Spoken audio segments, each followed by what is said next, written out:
Good evening, everybody. I think we can get started. It's about 2 minutes after 6. Tonight, just so you know, for your information, we're going to start with the Timnath Liquor Board meeting.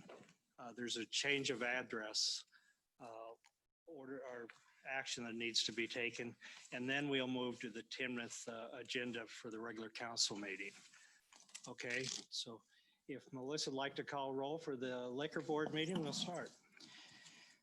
Chairperson Mark Sukup, Co-Chair Rick Collins, Here. Commissioner Aaron Pearson, Here. Commissioner Lisa Lake, Here. Commissioner Brett Hansen. Here. Okay, the first order of business is a change of address for Harmony Club. And because my brother signed the application for that, I'm going to excuse myself and turn the meeting over to our senior member, Aaron.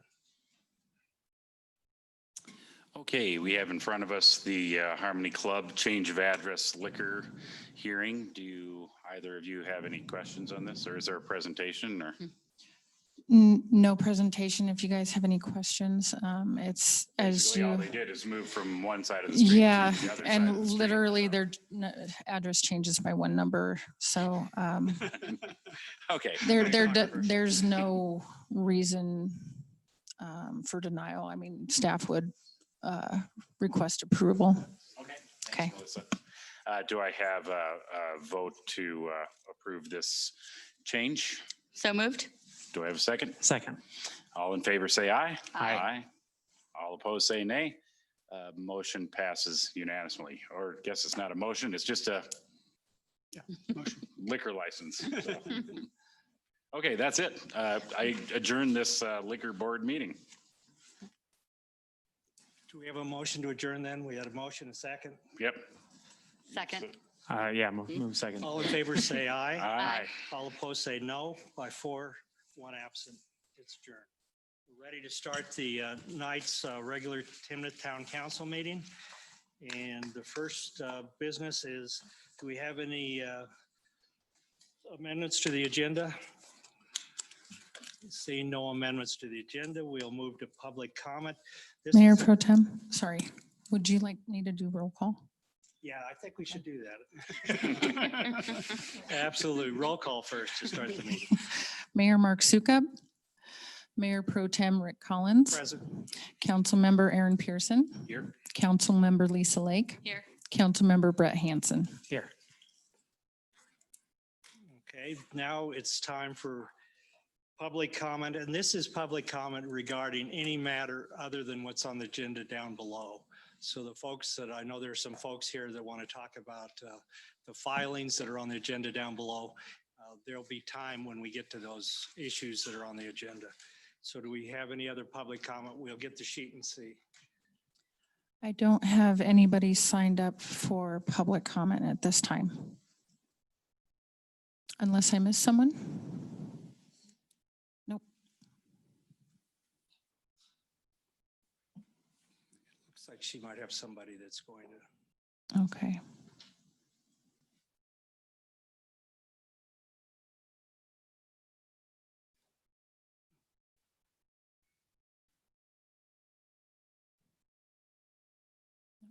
Okay. No public comment other? No, not at this time. One for non, is there any public comment for non-agenda items? None. No. Okay, we'll move forward then with the consent items. There's 3 consent items. The consent agenda payables. This is the billings that we have outstanding to pay them. And do I have a motion to accept the consent agenda payables? So moved. A second? Second. Okay, all in favor say aye. Aye. All opposed say no. By 4 ayes, 1 absent, they're approved. The next one is the consent agenda for setting a public hearing for ordinance number 12 and ordinance 13. We'll act on those together. That is the McBride property, and that means that a meeting can be scheduled down the road for those 2 ordinance items. Do I have a motion to accept those consent? So moved. A second? Second. All in favor, say aye. Aye. All opposed, say no. By 4 yes, 1 absent, they're approved. Consent agenda, other items. And this is just an overall deal to approve the consent agenda as we've just voted on it. Do I have a motion? So moved. A second? Second. Okay, all in favor, say aye. Aye. All opposed, say no. 4 yes, 1 absent. Okay, now we get into the second part of the Timnath Council meeting tonight. And before we go into the hearing dealing with the rezoning and the change of the sketch plan, we do what's called reports, and that allows the mayor and the council to make any reports that they might have. Does anybody on the council have any reports? I just have a quick comment Lisa? that I want to make.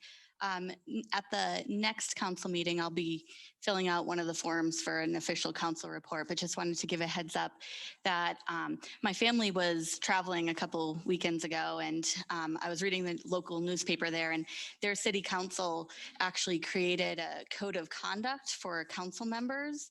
And I was thinking that that might be something that we might be interested in looking into related to how and when we communicate with each other, how and when we communicate with staff, setting executive sessions and things like that. It could be kind of a follow-up to the retreat that we had a couple months ago. So I'll actually write that out officially, but I just wanted to kind of give a heads up that I'll be writing that. Good idea. Sounds great. Thanks, Lisa. Do you have anything, Brett? Good. Okay, let's go on with our normal business and get on with the agenda. Let me, before we start ordinance number 3 and ordinance or resolution 58, we're going to treat them for sake of a public hearing at the same time. Okay, and the order of business on that will be first we'll hear a staff report, and the staff will talk about the 2 of them. Then we'll go to the resident input, and whether you're pro or con or indifferent, you'll be allowed to speak and share that with the council. Then the third step will be the developer presentation. And the 4th step will be the council discussion and action. Okay, so Excuse me, let's Mayor- start with the Mayor Pro step. Tem. Go ahead. Generally, we would do our staff report and then the developer presentation and then have the public hearing after that, if that's okay. Okay, if you would like to do that, it doesn't really matter. That'd be great. Thank you. Okay, if staff would like to go ahead, and we're dealing now with ordinance 3, series 2020, and resolution 58, series 2020. Thank you, Mayor Pro Tem. As you had mentioned, since both of these are over the same property and the same project, I will give a presentation over both the rezoning and the sketch plan. So the first one, or for the overall, this is for a rezoning and sketch plan amendment for the Timoth Ranch subdivision located south of Harmony Road and east of Three Bell and west of Latham Parkway. The more identified subject property within Timnath Ranch is highlighted in red there, known as the T-Rock or Timoth Reservoir Outlet Canal, portion of this property. So the first part is the rezoning.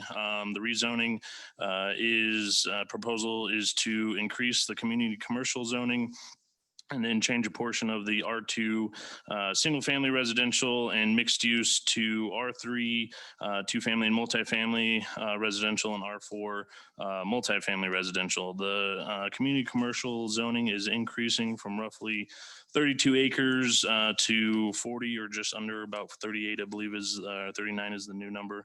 The R4 zoning will be roughly 25 acres and then the R3 will be roughly 34 acres.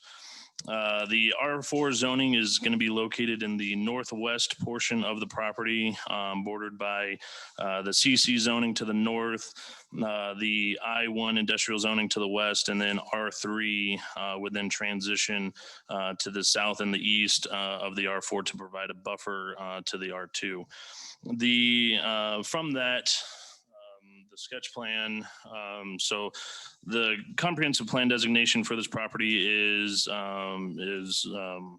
or high density residential mixed use and commercial mixed use, which is highlighted there in the brown and the orange, which would equate to community commercial or R3 or R4 from that standpoint. So this is what the zoning would effectively be. With this change, as you can see, the CC is up to the north to Harmony Road. The R4 is kind of tucked in a pocket to the northwest, and then the R3 surrounds that for a transition buffering zoning to the R2. For the sketch plan, this is an amendment to this portion of the sketch plan. The sketch plan was previously approved in 2006 for this area, which was approved for 224 single-family detached lots and 84 single-family attached lots in this T-Rock portion. The amended sketch plan for this proposal is to increase the number of dwelling units from roughly 308 to 573, or an increase of 265 dwelling units just in this T-Rock area alone. The sketch plan amendment also proposes a reduction of what is known as the 8th filing area on the east side of Club Drive from 636 units to 477. So with the two changes there, the overall density change is going to be from roughly 1,400 dwelling units to 1,485, which is an increase of 85 dwelling units. This proposal is compliant with the Prost plan. It will have parks, trails. Within the portion, there's going to be a kind of a park spine that you can kind of see that runs from the commercial, kind of from the north down through the middle of the project down to the existing single family. There was a neighborhood meeting held on this.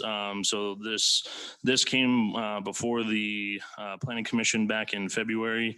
And then from that, there were some resident concerns. So then there was a neighborhood meeting that was held on July 20th via Zoom with existing residents of Timnath Ranch and other interested property owners. There was approximately 39 residents that attended to give feedback and concerns about the amended sketch plan, and that meeting was recorded, and there was an observation report also put in the packet for your review. One of the major concerns that came out of that proposal or from the neighborhood meeting was the overcrowding of Bethke as a potential with this development. Staff works with the school district on every project and communicates with them on a regular basis. And from that discussion of the neighborhood meeting, staff actually reached out to the school district and found that the average dwelling unit or students per dwelling unit in the Bethke area is roughly 0.7 students per single family detached dwelling unit, and that includes all grades K through 12.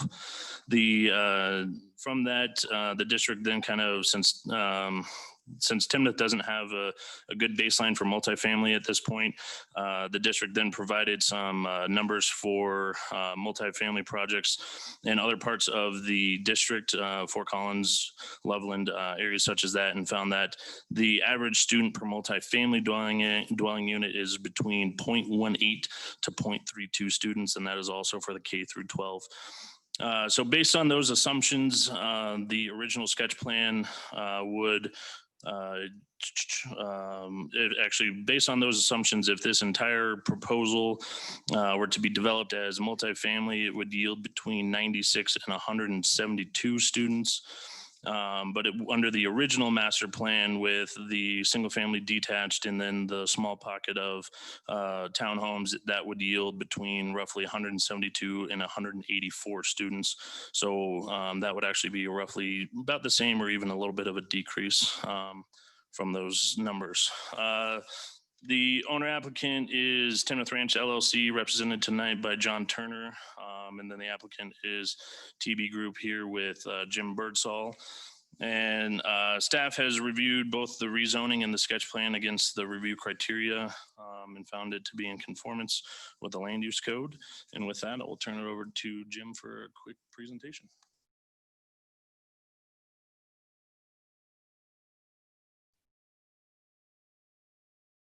Thanks, Kevin. Is it acceptable for me to remove my mask? Thank you. It's so much easier to speak without it.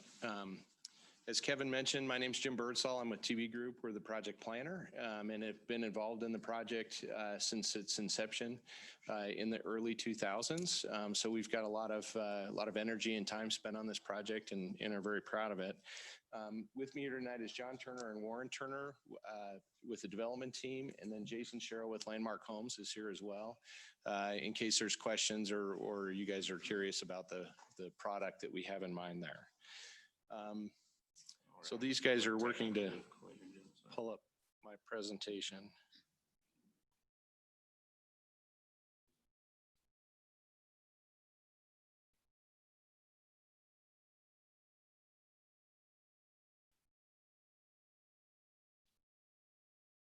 I have it on a USB too, if that helps. No, we got it Adobe just a second. Tweak out on this.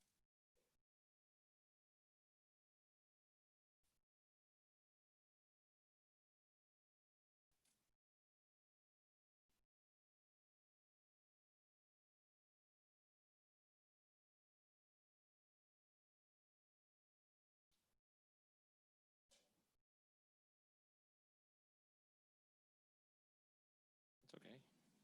There we go. Okay, perfect. So as Kevin mentioned in the staff report, and I think Kevin did a very nice job of summarizing the proposal, I just wanted to highlight a couple of things for the record. As he mentioned, the master plan, the town didn't call them sketch plans back then, so it was sort of a neighborhood master plan, I think was the exact title at the time. Was approved in 2006. In this area, we haven't made changes until now, but we have made changes to other areas in the neighborhood, and we have been working on this idea for a long time, a number of years, and we've been going back and forth with staff and with the elected officials over the years, including during the most recent comprehensive plan update. And so what's on the screen tonight, and Kevin mentioned it, the comprehensive plan was adopted or readopted as an amended plan in February of 2020. This proposed change in the commercial area and the residential area was part of that comp plan amendment. And so I just wanted to highlight that what we're proposing tonight is basically exactly in line with what's in the comp plan, with one exception, which is some of our proposed zoning is less dense than what is anticipated in the comprehensive plan. So if you guys could go to the next, oh, I can do that, yeah. So to get you oriented, the property that is in front of you as a proposal tonight is that area on this map, which is shown in the black hatched area. So it's south of Harmony Road, and it's basically to the southwest of the Harmony Road and Club Drive intersection. So Club Drive, Schoolhouse Road on the east.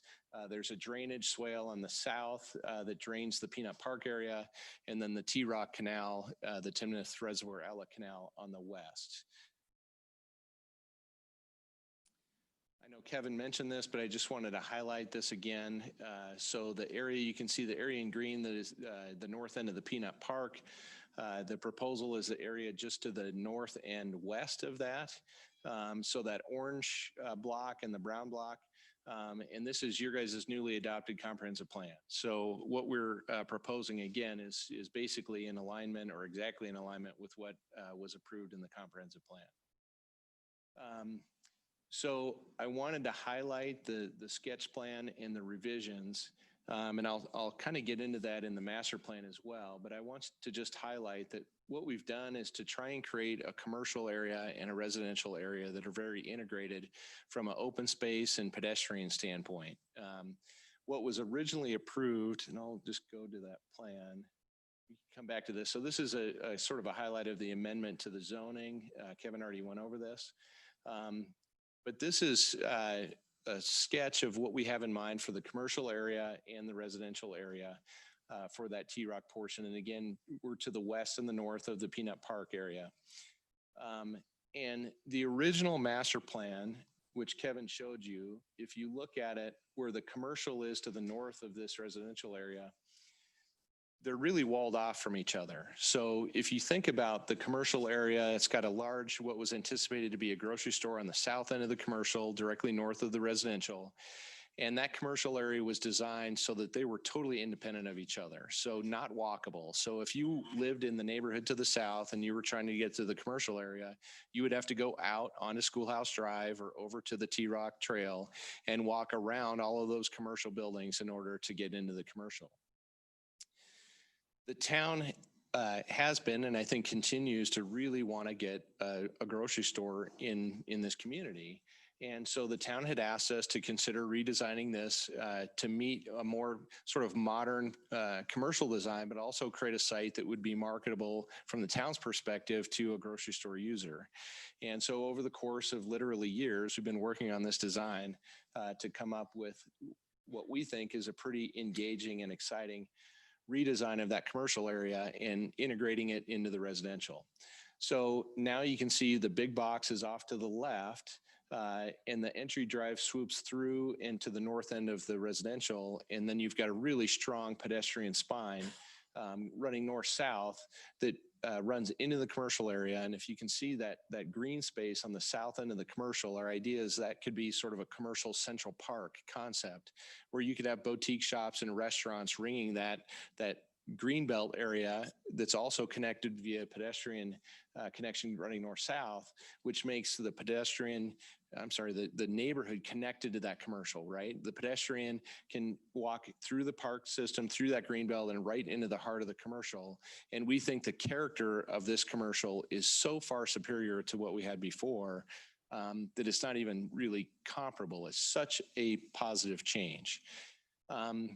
During our discussions with staff and during that comp plan process, the reason that staff supported and the community ended up supporting the idea of increasing the density is that density also supports the commercial. So by adding this more boutique, walkable commercial where you've got boutique shops, retail, restaurants, you're going to be dependent on having those people walking there. So the density that we're proposing as part of this T-Rock proposal is directly in relationship to the success of that commercial area.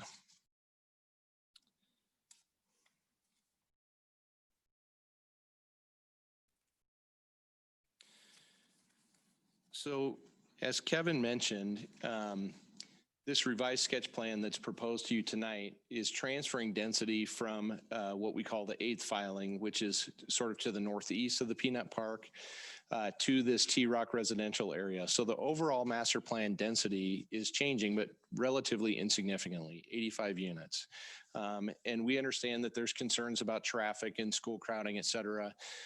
Brendan from the school district is here to help address that. I think Kevin also sort of addressed that in his staff presentation. But this master plan was designed for the density that's proposed. So that change, we've researched it. We understand it will work within our traffic plan, it'll work within the existing utilities, et cetera. And so this really fits in well with our master plan density. I wanted to mention that, over the years that we've been talking about this project, we've been working with staff and gotten comments from elected officials on the density and the land use. The comp plan would anticipate that area being all R4 or a mix of R4 and mixed use. And we had gotten comments along the way that there were concerns about doing R4 directly adjacent to the Peanut Park and adjacent to the existing residential to the south. And so that's why we've done R3 on the east and the south side of the parcel to help address the buffering concerns. I might mention, if we were to do a proposal that met the comp plan anticipated density, it would have 847 units on top of what we are proposing. So we're only proposing about 40% of what would be allowed under the comprehensive plan density. I also would mention that the sketch plan anticipates a cap of density on each one of those parcels. So you see the bubbles in the sketch plan. There's a cap on the density in each one of those parcels to be reflective of what we think is appropriate as a maximum density. And that would, what we're proposing is 278 units less than what the zoning would allow. So we understand that, there's limitations on our infrastructure, limitations on the school, et cetera. And we recognize that and are reflecting that in our proposal. With that, happy to address any questions you might have.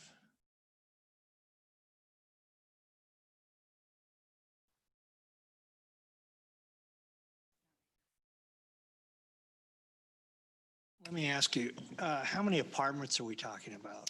None. None in this whole area. Correct. In the T-Rock area, none.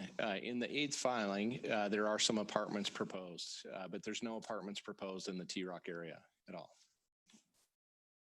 So will it be condos, townhomes? I guess I'd really like to see what you're thinking here as far as the makeup of what that, the higher density looks like. Yeah, that's exactly what we're thinking is a mix of condos and townhomes. I mentioned Jason from Landmark is here. I might ask him to step up and address that as far as specific product types. But yeah, it'd be a mix of condos and townhomes. Would the townhomes be similar then to like what Portofino has down in Highland Meadows?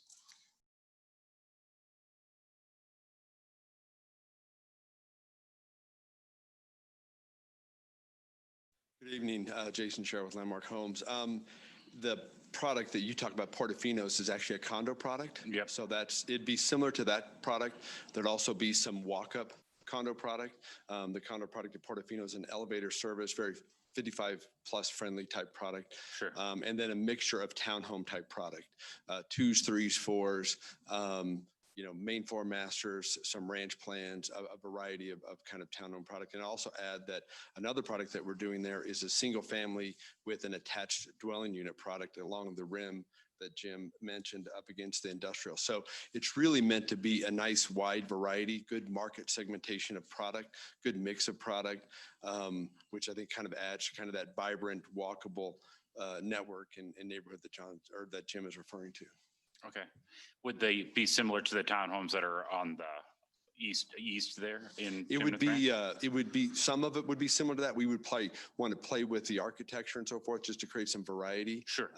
But that would kind of be the starting point of the product that you see there. We have another product that we're planning that has it's similar. We did this in Fort Collins near Fossil Ridge High School, which is another townhome product that has a detached garage and a private yard. So it comes with a 2-car garage. So again, a nice mix of townhome product, fee simple townhome product, elevator service, condominium product, and some walk-up condo product along with a single family with a AD unit or attached dwelling unit.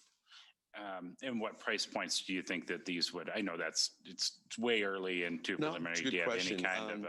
Yeah, I was just looking at some numbers. So the townhome product that we're building there right now, our average price right now is right around $400,000. Yeah. Our highest close to date there is $483,000. So that's kind of an indication of where we'll be. There'll be some stuff that'll be more than that, particularly with our single family with the attached dwelling unit. So that'll approach the 5s, even within the 5s. There'll be some stuff. So the high 3s or mid 3s to the mid 5s would probably be a good range.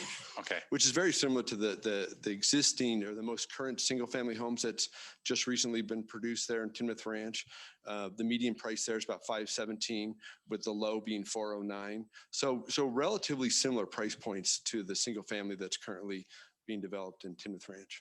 And when it comes to affordable housing, I mean, just with the cost of water and water tap fees, sewer tap fees, I mean, before you even put a shovel in the ground, any lot's going to be $100,000 plus. For a single family or attached? Yeah, I guess either one. Yeah, I mean, yeah, long before, anybody actually pours a foundation and does, starts building a home, you're between acquisition and development and permit fees, you're 80 to 100 grand per door, even for an attached unit before you start a construction, if not north of that number. Okay, thanks. You bet. Any other questions for? Yeah, define for me single family attached. So single family attached is where it's, a single family is what just a single family. A single family attached is a designation where there's and actually a lot of townhome product is actually identified as single family attached. So it's fee simple, but there's an attached or shared common wall. A common wall. So that's single family attached. Was- The single family with the ADU that I'm referring to is a single family home with an attached dwelling unit with it. So it could be a mother-in-law suite. It's kind of the next gen type product, which is very popular where the college student is coming back home, the grandparent is living with the family. So it's really a great product for projects like this, where we're trying to create, a wide variety of home buyers and age population. Maybe my next question is probably for you as far as, was there any look at putting single-family unattached homes along some of these borders?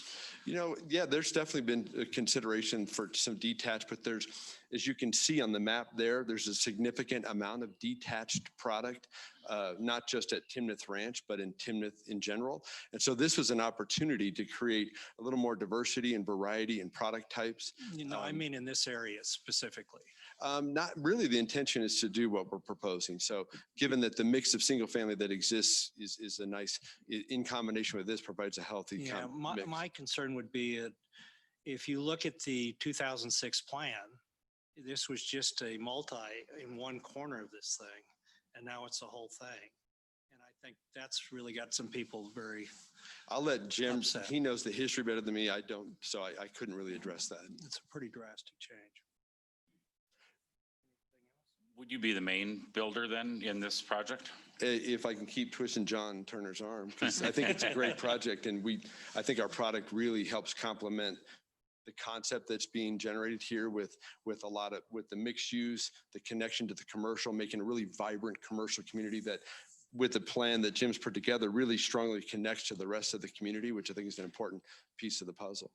And when you think about Jim's density numbers, I mean, the density really is not a dramatic difference than what is already approved. But I'll let Jim make that argument. Okay, thank you. Yeah, I think your question about was there single family detached considered, and I just wanted to highlight something that Jason mentioned. The single family detached with an attached dwelling unit is a single family detached, so the aesthetic of it will look and I feel was like a talking single about family home. single family unattached. Yeah, and that's what I mean. So that product will look and feel like a single family unattached or single family detached home. It just has an additional dwelling unit that's within that home. So a mother-in-law suite above a garage, for example, would be what we're talking about there. But I do think it's worth talking about, because your question, I think, is the key question. Why would we do this? Why would we take the time and the energy when we already have a fully approved plan, that could be marketable and ready to go? So why would we as the applicant take the time and the energy and go through the effort?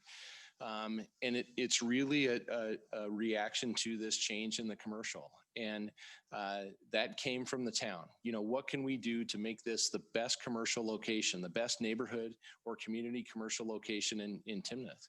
We think this is really the only viable location for a grocery store. So if we're going to do a grocery store anchored or a big box anchored neighborhood commercial center for Timnath, how do we do it in the best possible way? And this is what we came up with. And we think that type of product, Jason's type of product, which I understand there's a concern about multifamily and attached product, but his product is more porous from an aesthetic and a visible standpoint than single family detached. If you think about a block of single family detached homes, which all have fences that touch, that is not porous. You have to walk all the way around the block to get through that project. Where with Landmark's product, you have sidewalks that interconnect. It's all very walkable, very porous, lots of landscape. It's collectively maintained landscape, so it's beautiful. It's all, has the feel of it being public.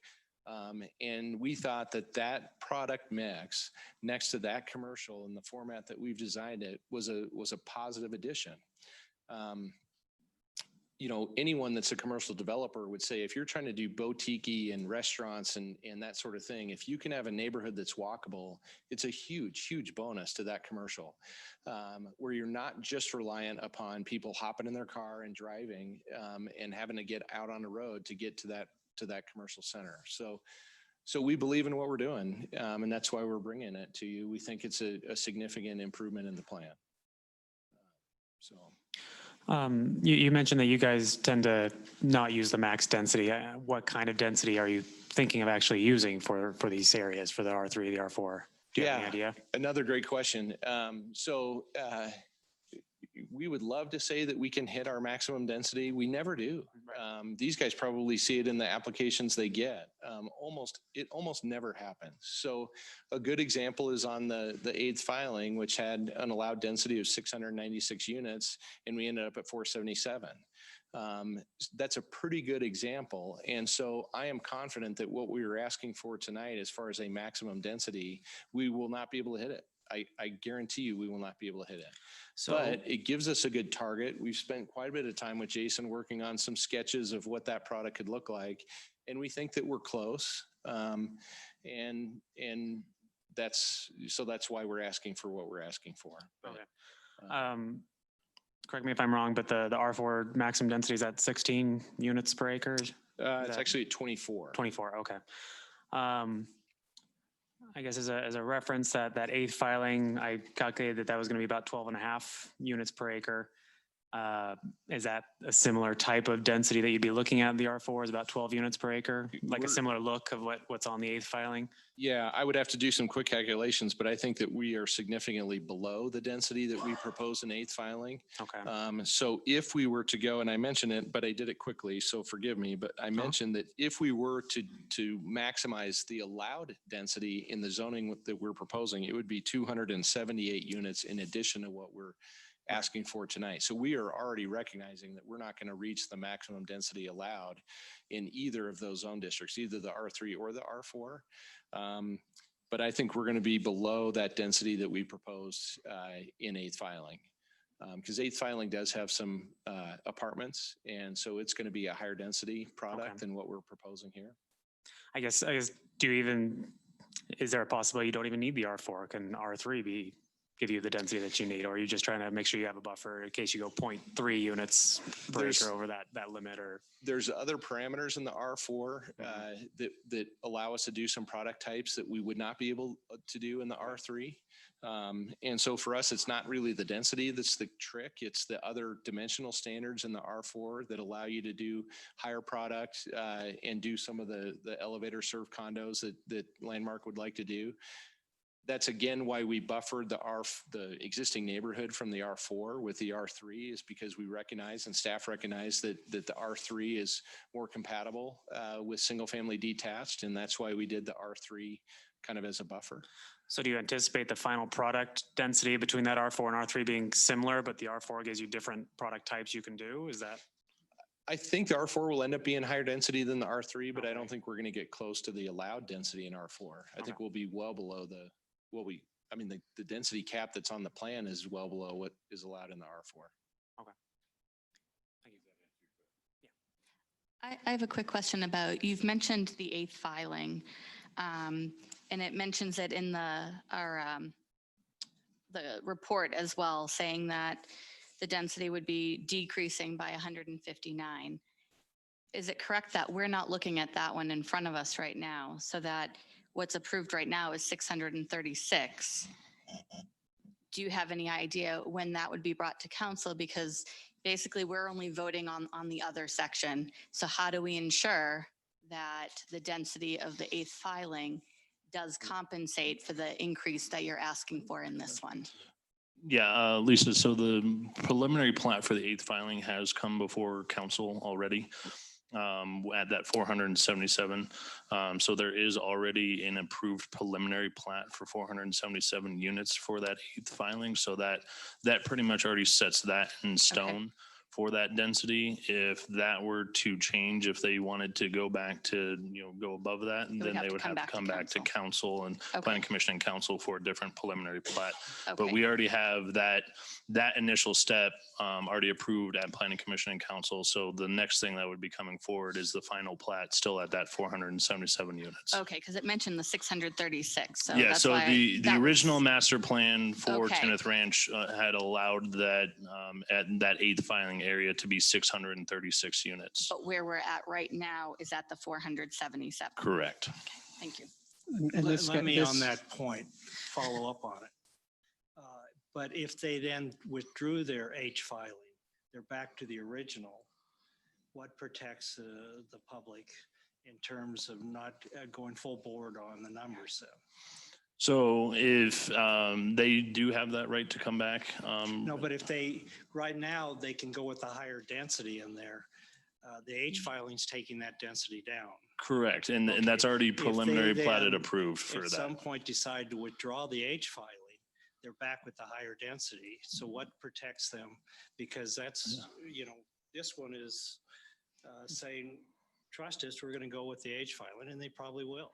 But I'm just saying, how do we explain to our neighbors? Yeah, there's protection in here. So if they remove the application right now for the 8th filing and came back, that's where it would have to come back to you for the approval at preliminary plat and then final plat again at that point. So right now they are locked in at that 477 just based on the approved preliminary plat for the 8th filing.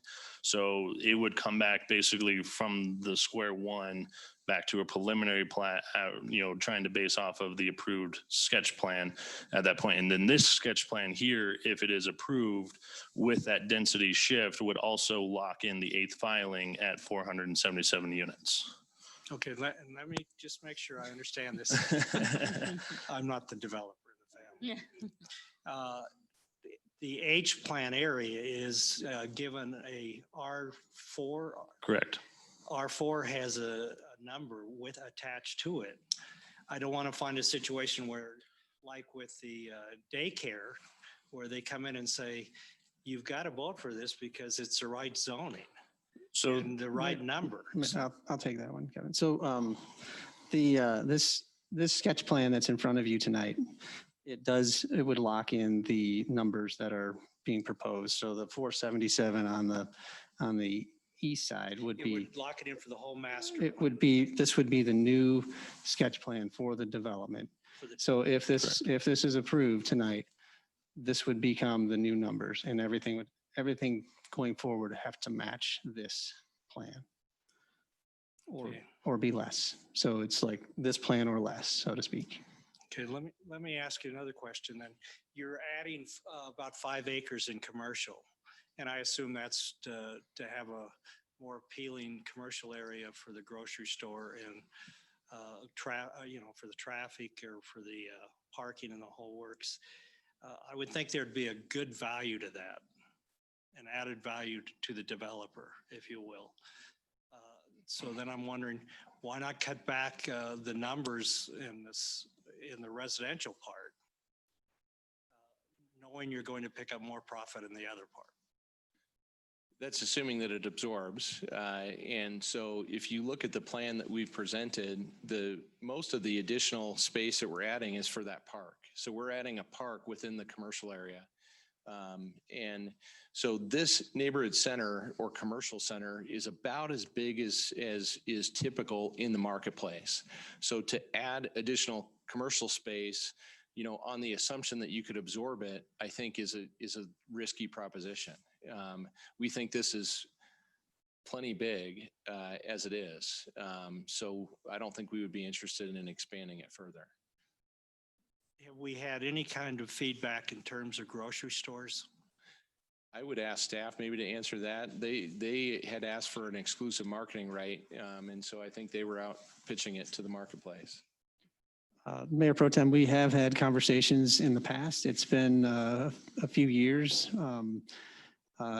There was interest, but there was rooftop issues with it. So, and that's the problem really with all this is they need more rooftops to make a grocery store work. So that question is still on the table. We're still pursuing that conversation with those grocery store possibilities. So the hope is that they will come to be, but we haven't heard as of late. We've reached out to them again, but haven't heard lately. So, and there's a lot of changes in that marketplace too, is what we've, as everybody knows, it's a very shifting world in the grocery sector. Do we think there's a good opportunity in terms of being off a main artery? Yeah, I mean, actually, this is an actual good location for a grocery store. It was indicated to us when we had those meetings that it's just a matter of time and rooftops to drive it. Thank you, Steph. Any other questions? Yeah, Brett? I mean, I'll just ask if this wasn't straight up approved, what would be your plans on the northeast there? Would you keep that plan as it is? Would you start over and kind of reevaluate things? Just what would be your thinking on that? That's a good question. I think we would have to regroup. I mean, this is, I mentioned, and I probably didn't emphasize it, but I mean, this plan is not before you lightly. I mean, we've been working on this. I would have to go back and look, but it's literally been years. And a lot of hard fought meetings with staff, discussions with elected officials, requests from the town for exclusive marketing rights of the grocery store site, revisions to the layout multiple times based on feedback that staff and elected officials had gotten from the grocery store folks. So if this were to not happen tonight, it would be a big blow to the project. I personally think that it would be a big blow to the town. The mayor pro tem asked, this is a commercial site that creates a lot of potential profit for the developer. It also is a huge, huge benefit to the town to have a successful commercial site. I mean, from an amenity standpoint, I think everybody in town would probably love to have some nice restaurants and boutique shops, a grocery store potentially, neighborhood service type retail that's done in a nice and beautiful way. The idea of having a park in the center of the commercial area where you could potentially have an open container policy where people could grab a drink from one restaurant while they're waiting for their table at another restaurant and be able to hang out in the park with their grandkids or kids. I just think about the potential benefit to the community and think that this is such a huge benefit that I really hate to think that it's not going to happen. But if it weren't to happen, then yeah, I'm sure we would have to regroup and really think about, whether we want to give up, 100 and something units in the 8th filing in order to offset what happened here. Again, I think there are so many positives, so many benefits to this property and this project. Understand the concerns about density, understand the concerns with any new project, right? Or revision to a project, concerns about the impact on the school, the impact on our roads, et cetera. But I think those are all addressed or able to be addressed. And the positives outweigh the negatives, in my opinion. I think this is a real benefit to the town to have diversity of housing, walkable neighborhood, and supporting that great commercial site. So you would potentially look at bumping that up to 600 plus units in that northeast section. It's a possibility. I'm not saying you will. It's a possibility. Yeah, I mean, Okay. we haven't thought about it or talked about it. We're forward thinking and we believe in this plan, and so we hope we can get you on that side of things. But I just asked so we all have clear what potential costs are with whatever decision is made tonight. So sure. Yeah. It's a good question. Thanks, Brett. Any other questions? Not right now. Not at the moment. Thank you very much. Good presentation. Thank you. Let's start the hearing then with the resident input, and we're just going to put probably 3 rules into effect here. One is in order to control our time, ask that you try to limit your remarks to about 3 minutes. I don't care if you repeat something somebody else already said, because I know that a lot of you have probably already thought about what you want to say and you want to say it. So you'll be given about 3 minutes to do that. We ask that you're respectful to everybody. We're not in here to hate on each other, so let's be respectful. And third, I'd ask Susan, are there people in the overflow room? I don't believe so. Huh? No, so we're all right then. No, So, yeah, we we're were good. going to ask if there was people in the overflow room after you spoke, if you would go to the overflow room and let the others come down. That would be nice, but we don't have to go with that one. So let's go ahead and start the hearing for the residents. Mayor Pro Tem, 2 things on that. Other than public comment that you'll hear tonight, there were about 8 emails that were sent in that were left on your desk for your review there. And then the timer is not fully working, so I'll just kind of do a little signal when we're close to 3. We don't need a timer. Yeah. I'll keep track. It's about 3 minutes. Yep. And No worries. yeah, and just so people know, and it's probably a good point to put this in, a lot of you put your comments on the internet and to the town site. We receive those, but because of the nature of the beast, we're not allowed to comment back. And when this is before the council, we can't get actively involved with the residents or with the developer. And it drives me crazy. I have a legislative background, and my legislative background keeps saying some of these problems can maybe be worked out or they can't be worked out. Let's go work on it. And my legal counsel over to the right here says it's a quasi judicial matter and you can't do that. So we're not being rude when John sends a email to us saying, here's where I stand and I'd like to hear what you have to say before the meeting if possible. We're just not allowed to do that. So I just wanted you to know that, and let's go ahead and start the public comment. Okay, first up would be John Barkley. I've got my timer, I'm all set here. My name is John Barkley. I live at 6090 Prior Road. First thing I'd like to say is my comments alone are mine as an individual and not part of any group or committee. These are strictly my feelings alone. And I'm asking the council as it stands to please vote no. And I do appreciate the developer. They did give me some alliances to some of the concerns I have with what they talked about tonight that I didn't understand until I came here. But when you look at one of the slides that was shown there, which shows the current zoning, which is R2, and then the proposed R3, R4, it's kind of scary when you just look at that by itself and just take that out of context. I live some distance away in Summerfield Estates, but I think that zoning can impact my neighborhood as well. And really, for those of us that live south of Harmony Road, I think we're the ones that are basically the ones that are the most concerned about this. And zoning is a promise. I mean, it's a promise made to existing homeowners that what the future development is going to be in a growing town. And, you know, the sign up when we looked at the zoning and we purchased our property is we really didn't sign up to live in a multifamily residential area. We didn't want the urban vibe. We wanted the quiet, single family, boring, you know, kids, old people, that's great. But that's what we signed up for. And in the proposal, what they mentioned is that tax collections is a benefit. And I hope that that's not the motivation to justify a yes vote. I think a yes vote should be based on what are the benefits to the community as a whole. And I still have concerns that they're going to change all of this, our current zoned R2, the promise, to multifamily. And the way I understand it is the developer thinks they're going to do this, and they made some nice presentations about product type, but what assurances do we have that they can't just take that R4 someday, developers change, ownership changes, and they say, oh, we have R4 zoning, we're going to put up apartments. Same thing as what Councilmember Collins mentioned on the learning experience.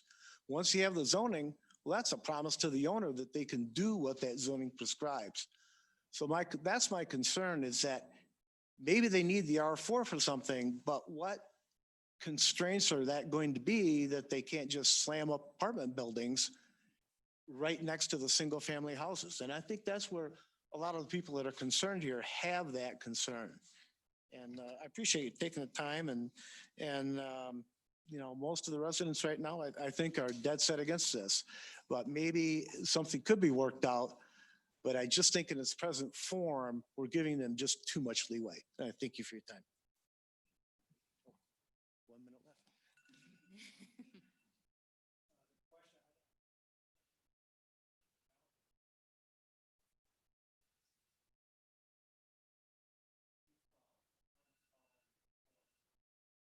Correct.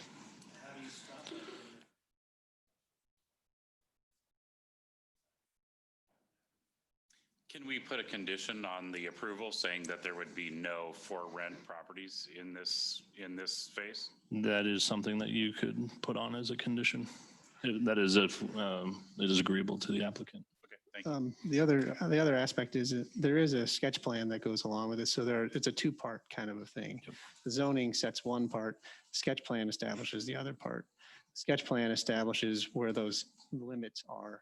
And you'll notice on the sketch plan, they talk about what types of uses are allowed in those areas adjacent to the single family. So just keeping that in mind is how that, it's a two-parter.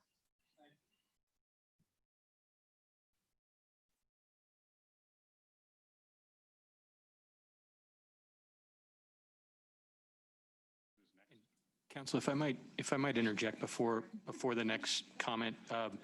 At least in the past, the council has typically listened to all of the public comments and then at the end directed questions either to staff or the applicant. But typically we move all the way through the public comment and let the public all speak their piece. I appreciate that, but I think it's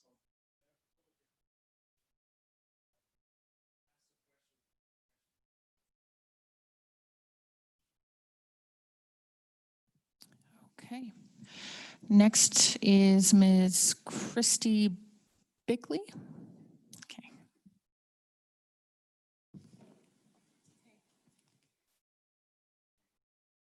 I don't normally speak to adults. I'm a high school teacher. I can talk to a room full of teenagers. So first of all, I want to say hello. Thank you for allowing me to speak today. We've lived in Timnath Ranch now for 4 years. We moved here from Indiana. And even now, we've just built in that new section, those little yellows you see just north of the railroad tracks. So we moved from Westville, a whole 300 yards from our old house to our new house. And I'd like to, again, echo Mr. Blakely, that please vote no for this currently as it's currently proposed. I'm not against development. I'm not against changes. I think the commercial actually seems reasonable, and I know there needs to be a balance to make the commercial work.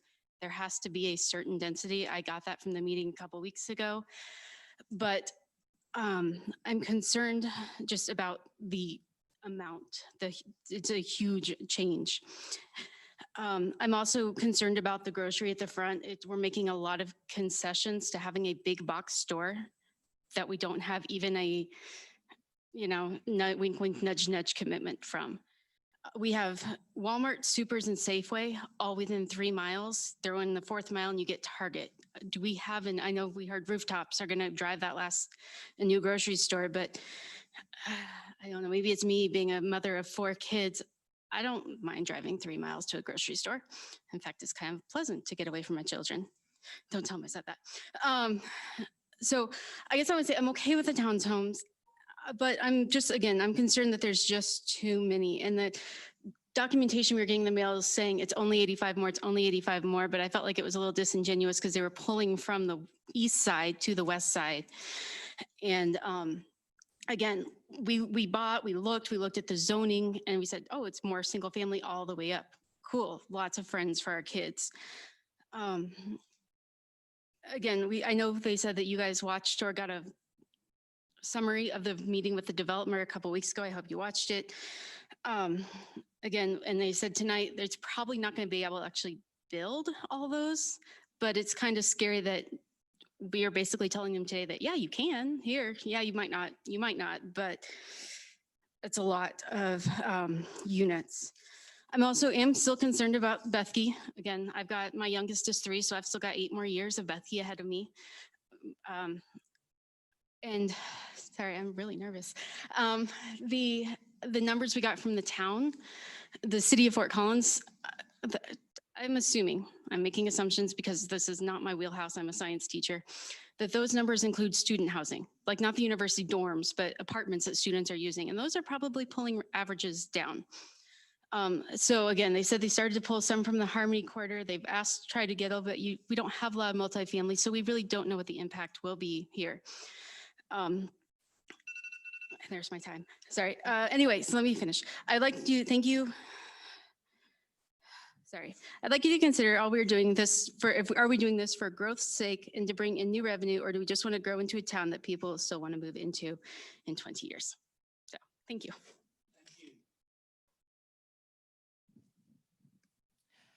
All right, next is Connor Duffy.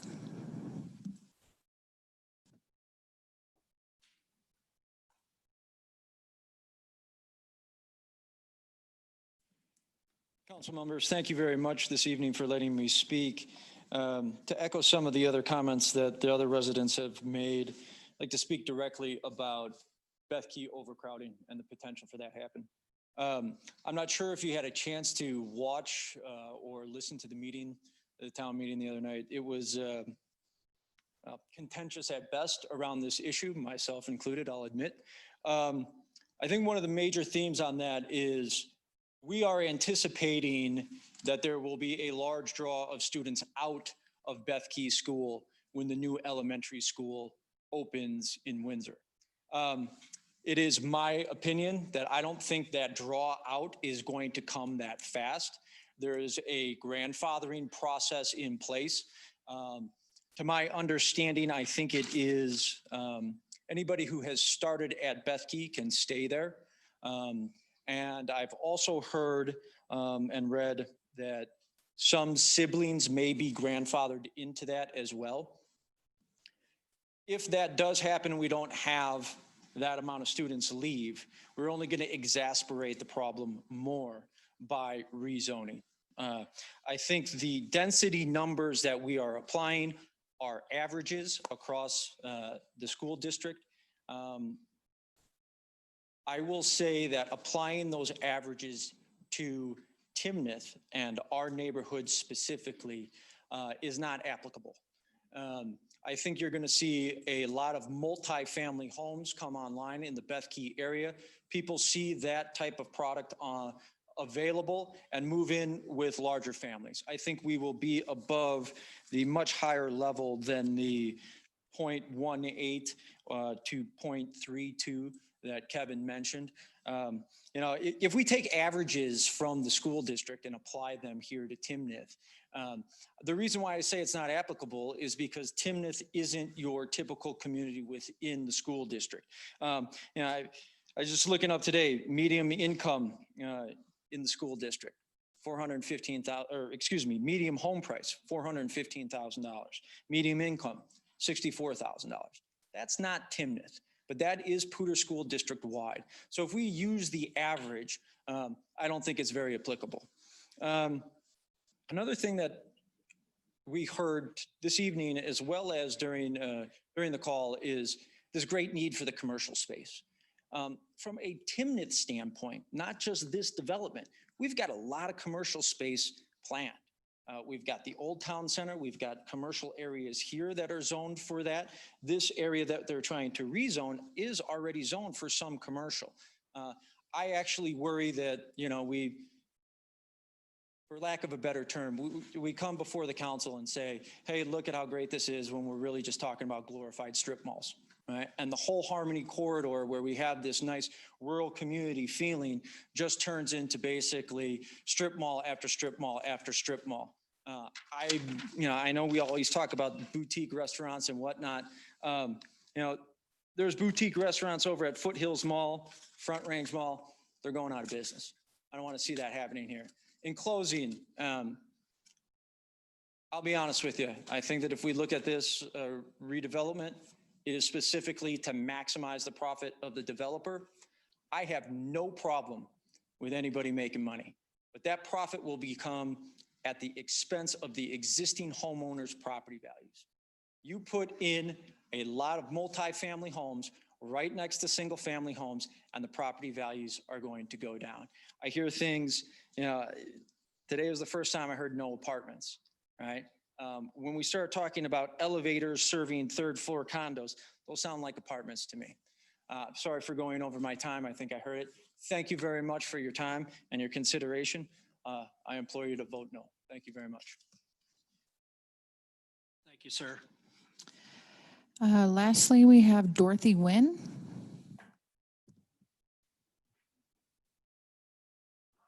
Good evening. Did not think I was going to be talking when I came today.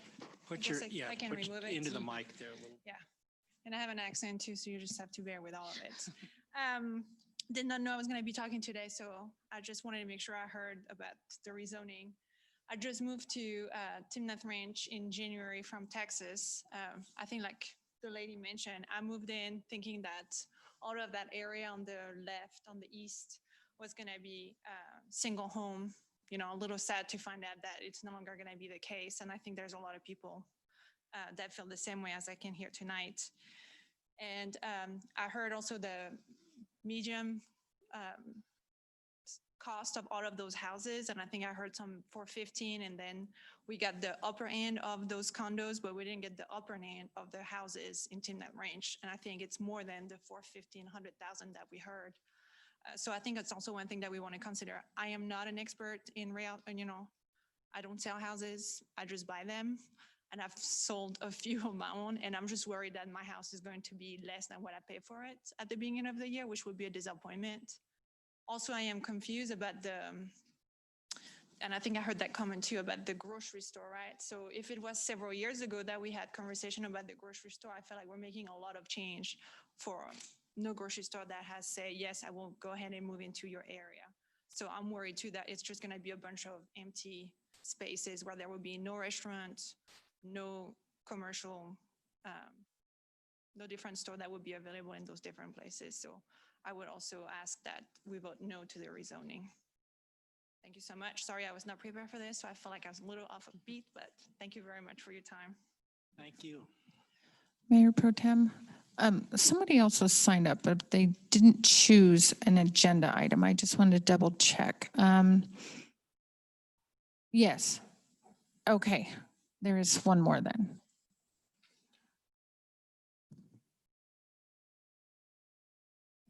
Hi. First of all, I'm very happy that you have voiced our concerns, and especially Mr. Collins, you brought up a lot of the concerns and asked for more clarification that we've been wanting to hear. And I also work at, I'm the secretary and treasurer at the board at Bethke, at the PTO board. And so just to reflect the numbers, we're today at 647 children in Bethke. Our school was not developed nor designed nor built to fit more than 500, including the porta homes that we have outside, the porta classes or whatever you want to call them. If we do lose numbers to the Windsor school that's coming up, we're only losing about 120 children. We're still above capacity. And if you look around our neighborhood, most of the children and most of the families are very young children. We haven't really seen the influx of number of children that are really going to kick into Bethke. So I think we need to keep that in mind. It's not an aging community. On the contrary, it's very young, and we're, with the breeding that's going to happen in COVID, God knows what we're going to expect in the next 4 to 5 years. So that being said, the other concern is the traffic that's going to be generated by the daycare and then followed by Bethke itself, and then the anticipated commercial zone. That's also something to worry about. And I looked today around, and the apartments that sit in this area itself, first thing we've lost is our bike lanes. And I think it's very obvious that you get apartments, there's zoning, something is anticipated, but then everything starts to go haywire. Sure enough, we've lost sidewalks and we've lost the bike lanes that are up against these apartments. So another issue to worry about with the traffic flow over there. And all of this for an anticipated, with really no prospective commercial development in mind. I mean, we've talked to some grocery stores years ago and I'm not sure. We want it walkable, yes. There is growth, yes. I moved from Washington, Indiana, Texas, Kuwait. We're from all over, and we know it's going to happen. But we moved here. When I called my realtor, I told her 3 things I care about. Bethke, Zach, Bacon. Find me a house there within this budget, and I move tomorrow. And that's what made me move. So I hope you keep this in mind. This is what we've all moved here for. It's the small town feel. It's great education for our kids. And hopefully with the new school that's coming to Timnath, we're also hoping for better education for middle and for high school. Thank you. Thank you.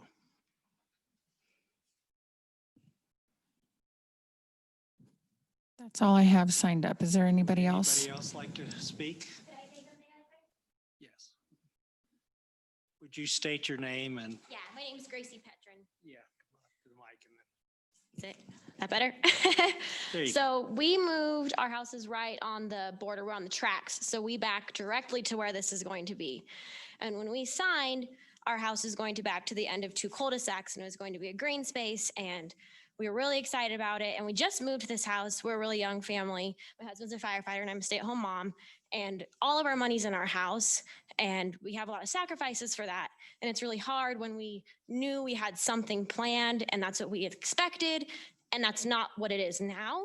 And I think everybody who lives in West Village feels that way, and Timnath Ranch in general, because we all had it. It's on the website of what's going to be there. And people bought their houses thinking that and trusting that. And I think we're all just really concerned with what's going to happen and what I'm going to be backing to. And all the people next to me, all of my neighbors just thought this was done, because I know a couple months ago it got tabled because everybody was so against it. So I just would really just please beg you to say no. Nobody in the neighborhood wants it. It's nobody wants it. So thank you so much. Thank you. Would anybody else like to speak? Okay, now we'll start the discussion by the council and council action. Would the developer like to say something?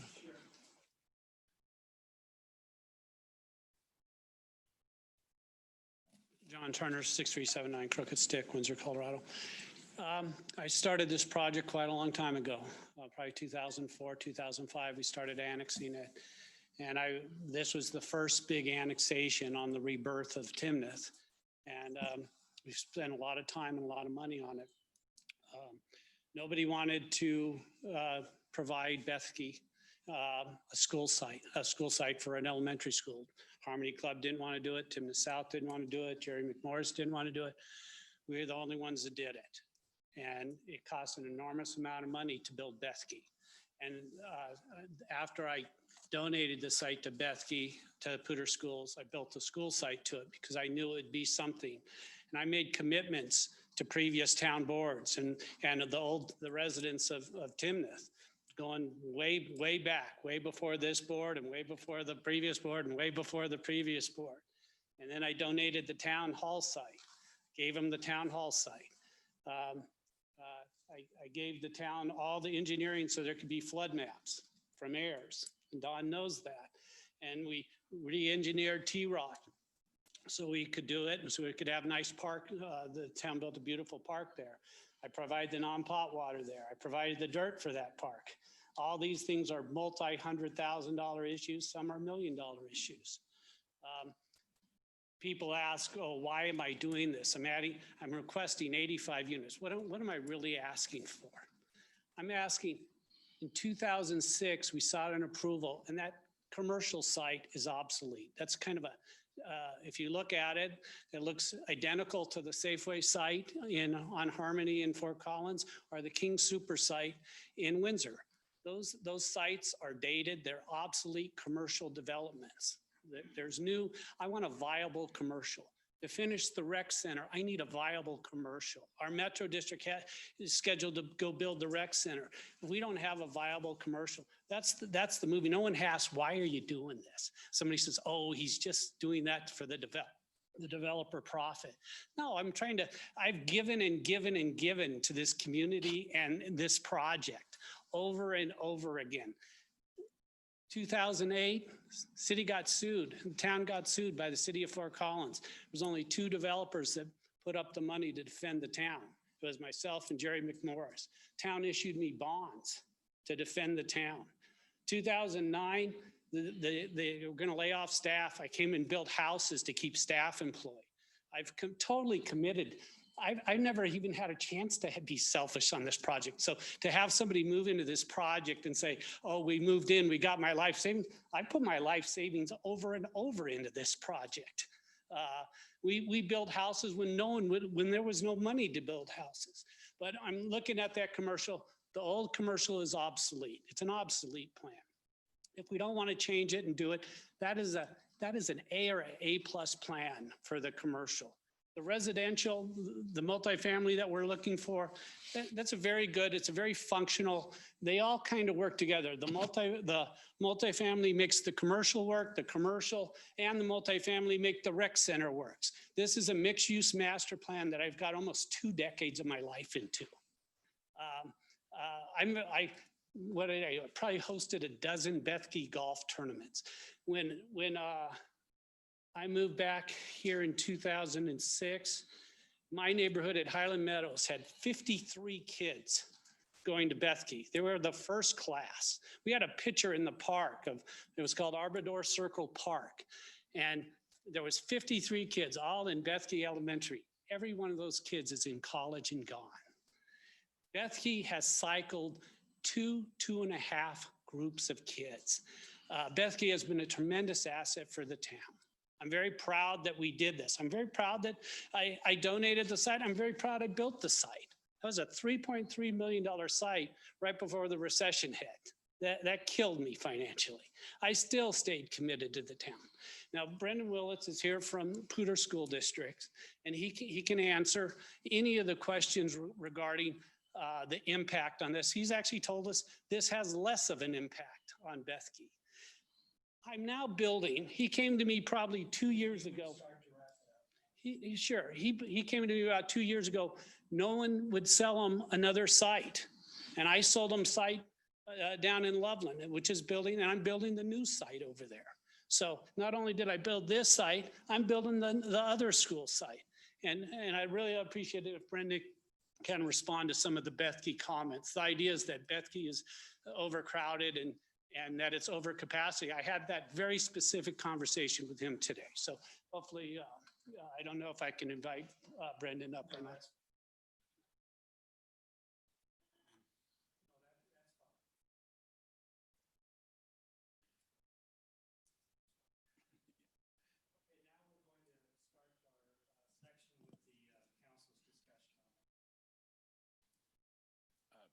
If we could, Mayor Pro Tem, I would enjoy to listen just for a couple minutes to the PSD rep so we can get his take on it since he's the expert in this field.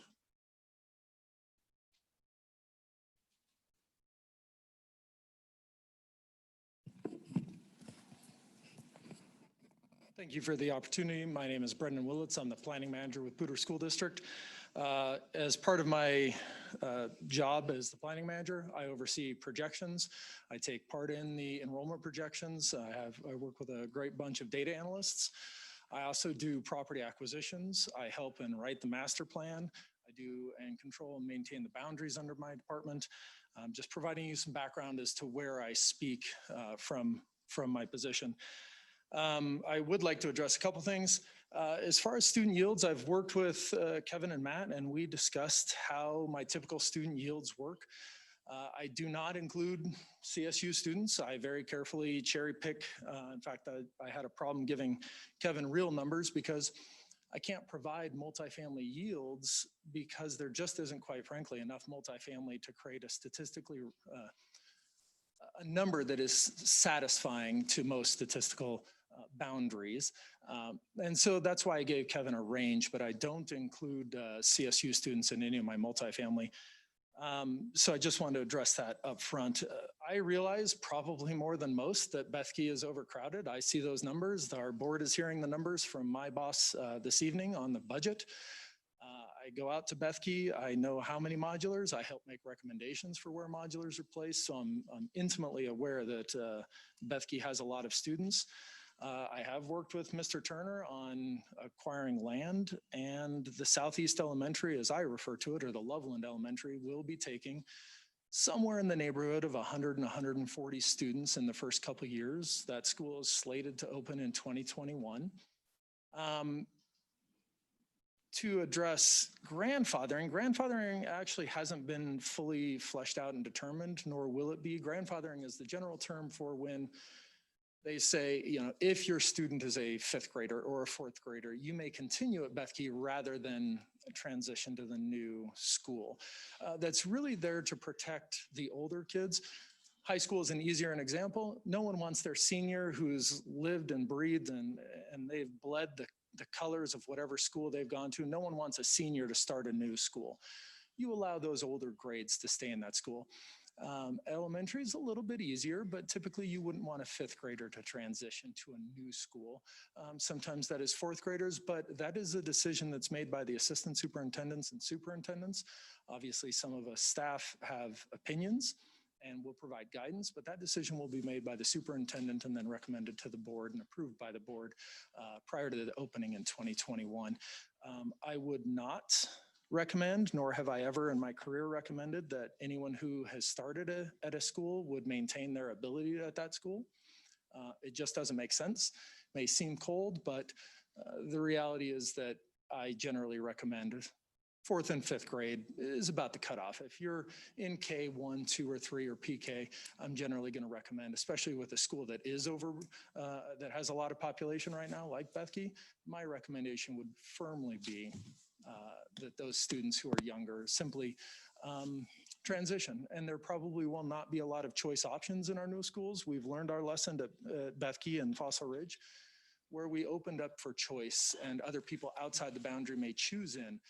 Lessons learned, we can learn. We're a little slow in the school district and we love our red tape, but we learned our lesson and don't plan on repeating that. So I don't think Bethke will have a lot of choice. It has been effectively closed to choice for the last couple of years, and it will probably remain effectively so. There are some nuances to that. Teachers, special needs, you have specific programs. So I don't want to say it's an outright policy, but it has some nuances, but it is effectively closed to choice currently. You know, I don't want to bore you and talk about anything. I'm more than happy to answer any questions you have, but at the end of the day, I worked with Kevin and I ran some numbers. The single family detached yield for the area around Bethke is higher, as stated, 0.7-ish. 0.52 is my typical yield from a single family detached. We cut that in half from multifamily. Bethke area, it does well. It's very attractive to people with young families. Those young families, especially with the current market, grow older, and housing is not turning over as fast as it used to. I'm seeing the slowdown, and regardless of COVID, the slowdown had already started, and turnover rates are a little slower.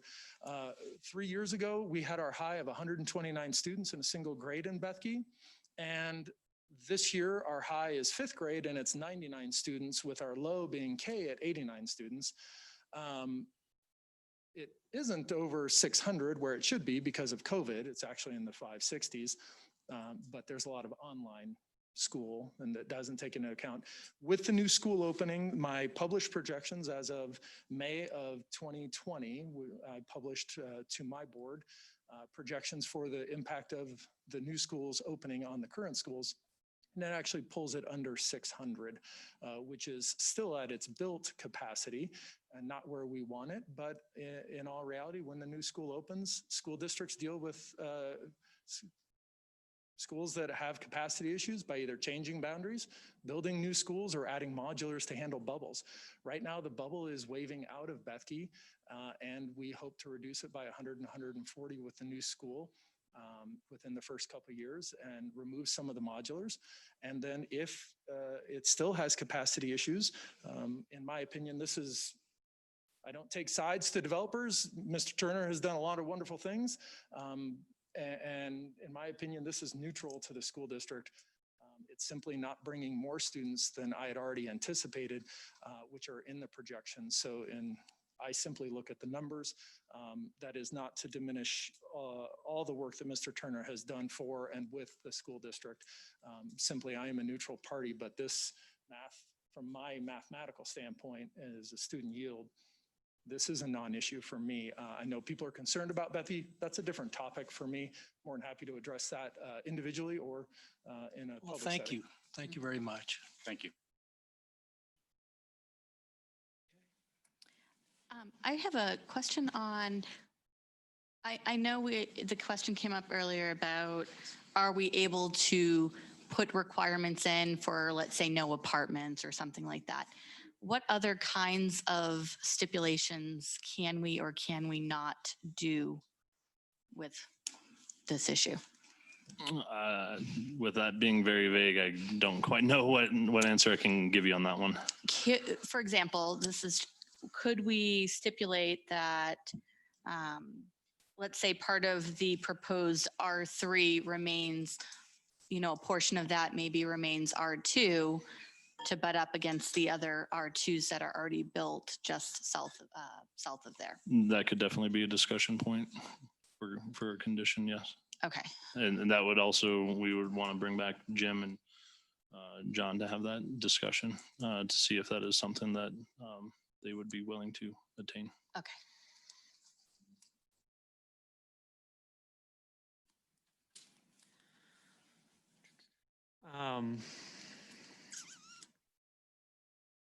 So I definitely want to try and address a couple points that I've heard, just to put some thoughts out there.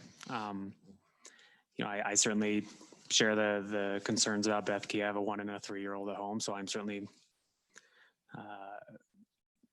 interested in the long-term prospects of what Bethke looks like.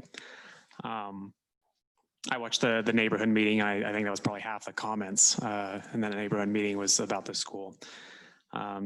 So I'm glad that we were able to do a little more homework on those numbers. And I agree that we'll probably see a higher than average contribution from whatever type of housing we have in this area to Bethke.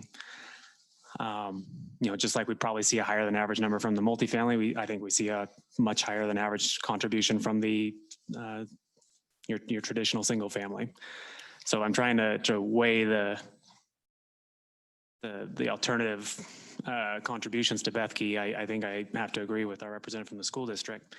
And we do trust the school district to educate our children. I think we have to give them a little benefit of the doubt that they're doing their jobs. And I know there's some hiccups. He mentioned the hiccups with school choice and whatnot, but I do think for purposes of our discussion here, I think there's other criteria that we need to evaluate when we're trying to decide if this is what we want to approve or with conditions or however we decide to go. So that's one thought I want to throw out there. I'll give others a chance to chime in before I give some more thoughts. If I could, just a few things that I noted here as we were listening to both the presentations and the folks, the residents that have spoken. And as I think someone mentioned, we thoroughly read all these comments that come to us and we take them to heart. We don't take our job lightly. A couple things that I feel are good about this product is there aren't apartments, and instead there's condos, and there's a big difference between condos and apartments. The condos are going to be homeowners, people who own it, who take pride in their residence and live there. Apartments are going to be renters who might be a little more transient. So it's nice to see that there aren't apartments in this, and instead homeowners that are going to be invested in our town. At the price point that these would be brought up, as the Landmark gentleman mentioned, I mean, we're still going to have a very high quality. I'm very well aware of Landmark's products, and they build a good quality product, as you can see by the townhomes that are built already existing northeast of Bethke.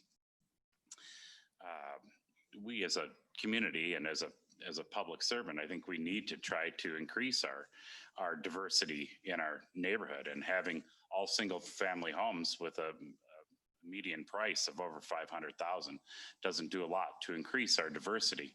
So having other product types, I think is healthy for a community. Some of the communities that I've lived in Colorado over the last 20 years have had a very diverse amount of housing options. So from apartments to condos, townhomes, patio homes, shared homes, single family, estate lots. And that's what makes a community a vibrant community, something that people could move in as a young couple starting off, all the way through to have kids, maybe a big house, and maybe going back to a patio home near their retirement age when they don't want to take care of a yard. And I think as a public servant, we need to look at those options. And I fully understand, like you guys who built and then things changed. That happened to my own house while I was sitting on council. And I had the hard choice to decide, do I approve this or do I not approve this based on my own personal desires of what was going to be built right behind my home? And I agreed we listened to the presentation. I had to agree with what was going on, even though it affected where I personally live. here in town. These sketch plans are an idea of what the future could look like. It's not set in stone. So when you're looking at a sketch plan, you can't say, hey, this was a promise that was made to me, because things change. It's a concept of what could be there. Our comprehensive plan, when we updated it, we looked at the zoning and where the zoning should be. And if I'm right, the zoning is what our comprehensive plan was updated to. Is that correct, Kevin? Correct. And we had lots of community outreach with that. Many open houses where people could participate. In fact, I saw some of these faces here at those meetings. And that was a great opportunity for people to speak and to relay their concerns on the different zoning and housing types that were going to go in.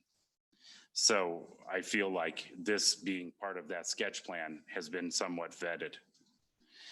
I appreciate with the developer of thinking about the commercial and not putting in an outdated plan, looking to the future and keeping to help Timnath something out of the ordinary. And I understand that that's the rural feel, but it's also planned for Timnath to continue to grow in the future. And we're just trying to do it in a smart way. And I feel that the commercial area is in a smart way and beneficial to Timnath moving forward. I think that's all I have to say. I want to thank the gentleman from Poudre School District for answering that. I'm in my 8th year of being a Bethke parent, with 2 more years to go. My oldest child was in the cottages, as they call them, for 2 years in a row, in both 2nd and 3rd grade. So I very much understand the overcrowding that is taking place at Bethke. So it's good to hear, for me, it's comforting to hear that the proposal doesn't change the projections that are anticipated. And I did the math, even based on that 0.7, if there's an 85 additional units, that's about 60 students. I know I have one child that's not even there anymore. I know there's other members on council that at one time had 2 children there that are no longer there. So there's definitely some turnover that does take place at the schools. So thank you for kind of clarifying some of that. Initially, I was really concerned looking at this section and the increase of 265 units really kind of, I did not have a positive feeling going into that. But looking at this together with that 8th filing, looking at 85 additional units, I try to be consistent in the way that I look at these different issues. And I feel that anytime there's a significant change, that always kind of makes me question things. Of course, significant is subjective. I realize that. But 85 homes in the grand scheme of 1,400 plus homes, I think is something about 5%. So if you look at the whole picture, I think for me, it's not as overwhelming when I look at that all together. I do feel like when we buy homes, we do have certain expectations, and I would love to see a more gradual, I guess, gradual picture of the R2 into the R3, just so that it does kind of meet some of those requirements as well. But like Aaron mentioned, and I brought with me, I have my comprehensive plan here, which took a lot of community input. There were a lot of community members that sat on the committee to help create this document. And as a council member, I feel that this is our guiding document when we're looking at development in the area. And so I think if we can put some kinds of stipulations, no apartments or something like that, I think we should look at those options as well. So just to put some thoughts out there about what I think of the role of diverse housing is some of these more dense products. I think some higher density housing does make some sense. You look in the northwest corner of that map and you've got industrial zoning and you've got this commercial, and I think I'd rather have my backyard up to some townhomes rather than the back of a grocery store. I think having that density gradient does make some sense. And I think this design does, I've heard a lot of comments that are positive about the commercial, that the traffic flow in and out of it, the general feel of it. So there's definitely some positive developments there. There's a couple arguments a couple issues I would take with the proposal. So we're talking about this density shift, this density transfer. And the issue I take with that is we planned 635 units in the Northeast, and then they chopped off, it was like 30 acres to put more commercial. That's all well and good. But then they want to call that a density transfer. And I'm not sure I buy the argument in that sense. It's removing some of that, what was residential mixed use. And that's intended, I'm sure it was intended to have some commercial there. But I have trouble reaching that, agreeing with that concept of what we're doing here. And then when we look at the map, can we pull up maybe the sketch plan, the proposed sketch plan, throw that on the screen. If we look at the map, if we were to approve the R3 and R4 changes, if you're able to get up, if you can't, that's fine. Okay.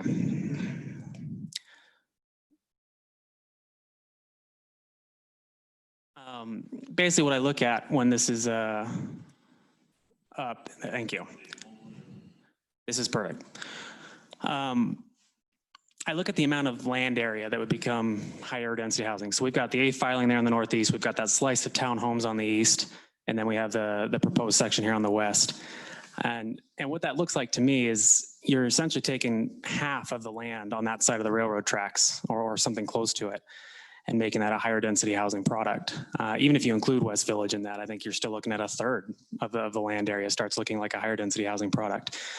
And if you zoom out at Timnath Ranch, we've got the trailside development on the west. We've got a chunk of the R3 zoning that's on the south end of Timnath Ranch. We are moving in a direction of having a diverse housing product, which I think does bring some benefits.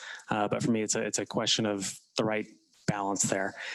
And if we're talking about using higher density housing as a buffer, this seems like an awfully large buffer to me, to have one whole quadrant, 1/4 of the area around the peanut.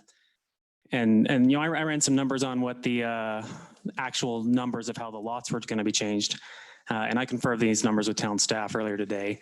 It's not as simple as 1,400 units to 1,485.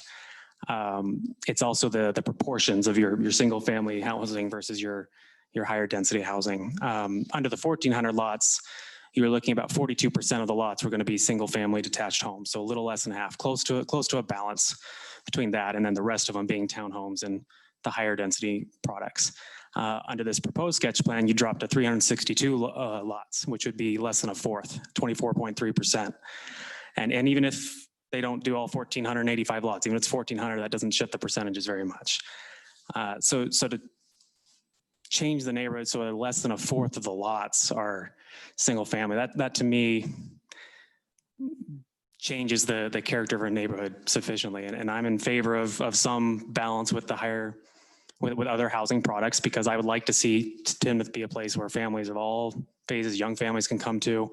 I think that keeps our community in a good place if young families can continue to afford to move here. I look at the price point on these higher density homes, and it's some of them are more than what I paid for my house 6 years ago. It's a rising price, and I think we need to keep that in mind. I think Northern Colorado in general is growing a lot, and Timnath does need to play some role in allowing some of that growth to come here, or we just become an area that people drive through and congest our roads.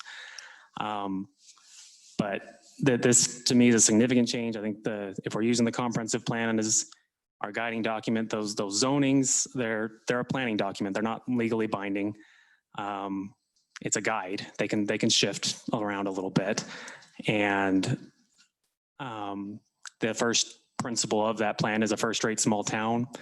One of the goals, I think it's goal, I think I pulled it up here, goal objective 137, strive for a balance between residential and non-residential development that maintains community character. Turning a neighborhood to where single family was going to be about half of it, but now it's going to be less than a fourth of it. That's a pretty radical shift. And if we're talking about what makes the commercial work, 85 units, I have trouble buying that that's what, these 80 units is what makes the commercial work. And I like the general look that's in the 8th filing. I think the developer certainly is committed to making a good product. I don't care if he makes money on a product, just like I really don't weigh increasing tax revenues for the town. We've got Costco and Walmart. We're very fortunate. It doesn't even factor in for me trying to increase, what can I do to increase town revenue? I think we can work together to find another balance here that can make this a little bit better and a little bit more agreeable to everybody. And those are my general thoughts there. Let me make a couple of comments. One is the transfer and the density issue gives me a lot of heartburn. I think it's a major deal. And I also know that one development across town here, we got on their case about trying to add numbers in, and they ended up having to go back to the drawing board. I was pleased to hear there's not going to be apartments, because that concerns me. Those aren't the situation where people have a stake in the game kind of deal. And I like the hometown feel. And even with the comprehensive plan, we get a lot of comments about let's keep that hometown feel. And I think it's important to have people with stake in the game, and condos or duplexes and things like that don't bother me, because I think our builder here has made good product, and we've seen that before. And I can tell the passion of Mr. Turner. He doesn't want to create something that he feels bad about. But if I had a magic wand, which I don't, I would probably take the parcels to the south, parcel E and D. And what I would have tried to do is to work with the neighbors in these communities and maybe put a strip along those boundaries or in that of single family homes. So there's a buffer. And then when I'm buying a home there, in one of those new homes in those two parcels, I know exactly where I'm moving in. And the people that are across the way and that they're not the first house right next to multifamily homes. And I think that's something we should look at as a council and as a staff opportunity to say, can it still work? And again, I'm not a developer, but I also know that in the Harmony community, he put in some multi-fourplexes, and the neighbors were madder than hornets. And to make them a little happier, he's putting in homes, a couple of homes on each side of those, so the people moving in or the people that are already there aren't living right next to the fourplexes. There's another house or two between them. And it seemed to calm the waters, and it was approved by the council about a year and a half ago. So I would like to explore to see if there's opportunities here to make this even better and still make it where the developer gets the rewards that he wants to have. Like Aaron has mentioned, I think the commercial improvements are excellent. At every one of these meetings, I've been on the council for 2 years, I find out new things. Tonight, I also found out not only there's not going to be apartments in this, I also found out Mr. Turner indicated something about an exclusive right for a grocery store in this town. I've never heard that. I've heard that that site was a possible grocery store, but I don't know what that means for sure. And I would like to look into see exactly what that means, kind of deal. Also am concerned, Mr. Turner mentioned a rec center. And again, I've been on the council 2 years, and I haven't been able to get any information on that potential rec center, other than to hear that how it might be financed or paid for as we carry forward kind of deal a little bit. So that concerns me. And I think that maybe this is a case where if we do take a little more time, a month, 2 months, to work with the developer and work with the residents, I'm not saying we're going to make everybody happy, and we might not make the developer happy, and we might not make the residents happy, but we might make it a little better where people say, Timnath is a pretty dang good place to live and have a family, and they listen to us. So. Any other comments? Do we have any motions? If not, I'll make one. I guess I'll just echo that. I think, if I had to vote yes or no today, I would vote no. So I think it is in people's best interest, including the neighbors, the developer, and just the town in general, that we do take a little more time and, a month. Yeah, I agree. The timeline, month or 2 months, I don't want to drag it out. I want this project to move forward in a way that is better for the town. But yeah, those are my thoughts. I would agree as well. Rick, I'd like to make a motion to table this to a date to be determined by staff and the developer so that we can possibly address some of those concerns. Is that a possibility? I believe I saw on here to table that. Yeah, let me add on to that if I could. I think that what we're looking for here is to maybe come back at our first meeting in November and see if between now and then we can sit down with the developer and with staff. And the staff's going to need some guidance on this thing. And what if the other council members agree, see if there is a way to put a buffer zone in here where there's maybe a few single family housing to buffer the thing around the end that we talked about, and maybe even around part of the peanut. I don't know. It would, the developer and his experts on it would be able to tell us that. And they might even be able to show us product where we can see what the frontage of this thing would look like a little bit and get over some of the apprehension we have. We'd also want some kind of indication in there that there's not going to be apartments. I think we're all interested in having these owned properties where people have a stake in the game. They're not just coming in and buying a property on speculation, or they have to at least buy it. They're not just moving in. We're going to have right across the street, we've got the apartments, and if the McBride property goes in, I think McBride is going to push putting in additional apartments too. So I think there's a lot of that product here, but that's a kind of clarification I think we need to have in there. And I would ask staff for some guidance too on what you would need to make it easier. So this motion is in a situation where in 2 months, we don't come back in here and find out that we needed more information to you and we put you in a horrible spot. You've done an excellent job. The staff's done an excellent job. The Planning Commission did an excellent job. And I think everybody's trying to get down to just make this thing work and make it where maybe we didn't get the whole loaf, but we got enough of it that we were able to eat and we were somewhat satisfied. Thank you, Mayor Pro Tem. I would ask if you guys are looking at a density number or a number of units, that would be a little bit helpful to us as well. I do think having a discussion with them about the buffering, that's something we can certainly do.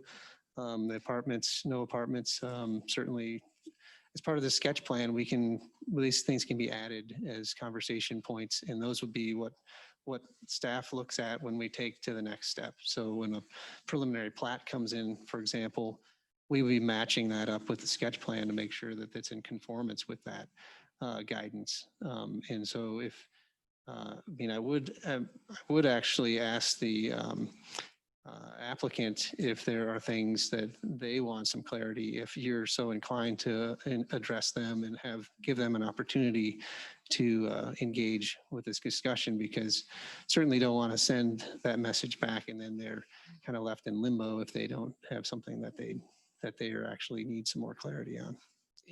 In terms of staff question density, this council person would say that I'll split the loaf and say half of that increase. If we can get down half of that increase, and maybe when we put in the single family, maybe Mr. Turner will decide that we can even maybe do better than half. I don't know, but I know you need a target kind of thing to be able to say, we want to try to get it down.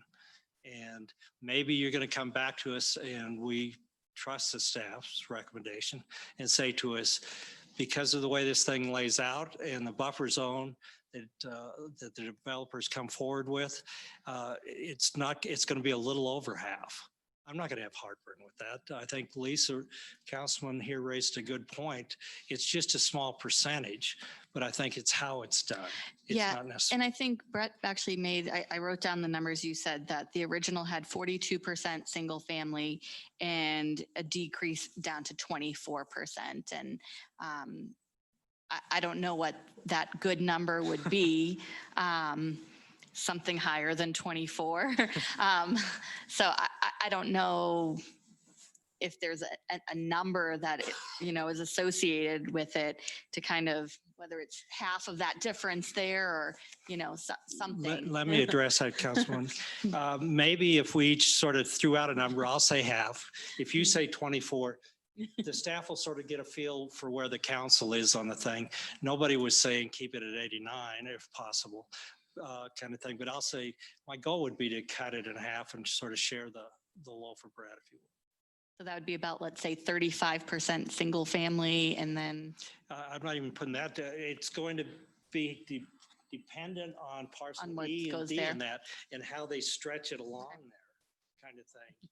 If you look at it, and they can tell you how to make that work. And you've got to also be able to make a single family home where people will want to buy them, and maybe price point and attractive where you're going into the neighborhood and it looks good.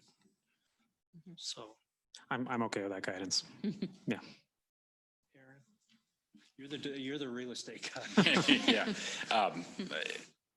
I can see the mood here, and we have really three choices. We can approve, we can deny, which means it can't come back for a year, or we can table it, and we can look at a revised product. So if the mood is no, I would much rather table it and give the opportunity to work a compromise than I would voting no. So I guess I don't have any particular number in mind that's going to satisfy me. I like the idea of the buffering, and if we can make that work and it makes sense, and we can put in a stipulation that it's something that people own instead of apartments, then I could live with that. In fairness to the developer, and we want to treat our developers well, because you can tell that from earlier comments, the passion he had in it. When we did Saratoga, the mayor at that time asked the developer, do you want this thing voted up or down, or is it all right to table it? And I think it's a fair question to ask your opinion, because you would have to be a partner in the compromise if we tried to work out a compromise.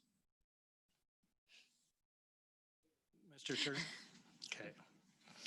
I appreciate that, and I know it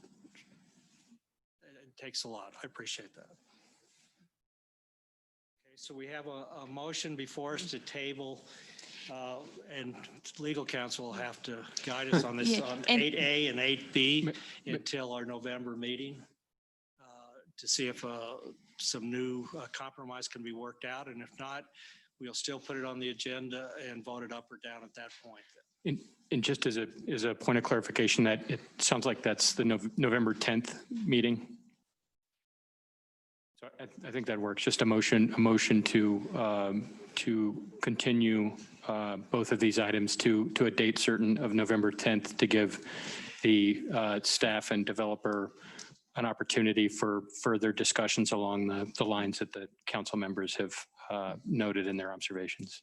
Yeah, and in fairness to the parties involved, we might say on or before November 10th. So if something's worked out prior, I think that would still give us adequate time to notify the residents and maybe hold a meeting here at the chamber and go over what compromise is being discussed. Are you talking about kind of a preliminary meeting to the 10th of some kind, or? Not a preliminary, just a hearing to let people know what the compromise kind of deal.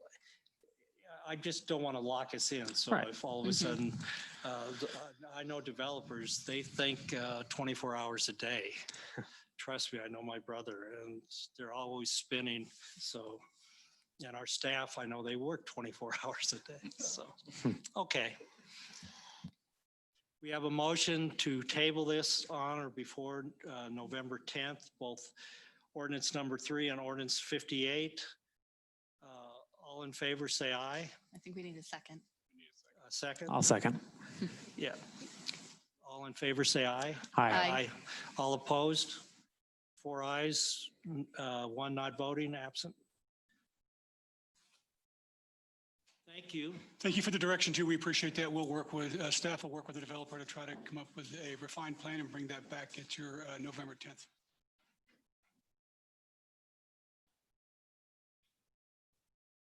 Does anybody need to take a bathroom break for 5 minutes? or- No, I think our last thing is. We've very- got, gonna be very we've got a quick. couple more items. One is we're going to talk about the, Kim, I think, is going to talk about the website, or somebody's going to talk about. I'll go and take 2 minutes. Okay, All right, 2 minutes. there we go. Uh, Recess for 2 minutes? Let's Yes. recess for a couple minutes. Thank you. Because it's freezing cold. out here. It is cold in here. It is It's cold. like blowing down cold. feet are cold. I lost 30 pounds. It's just like, I don't have the shiver to keep you warm. I don't know, I just hope that they can. Yeah, but you know what I'm talking about is just this buffer. Yeah. Button. Yes.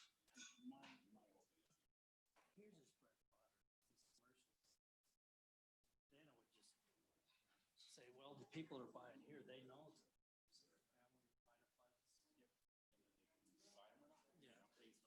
And knowing these guys, they probably even tried to do that as a developer, knowing my brother, it was like, let's go for it, let's go for it. Well, and if they can just put in.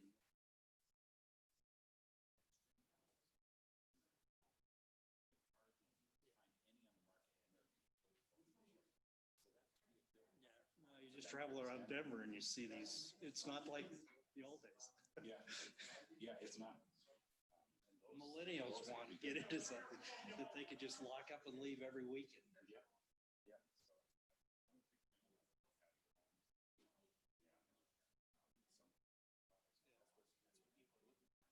I'm really surprised they didn't have any conceptual plans, you know, that can say, this is, when you drive in, this is what you look at.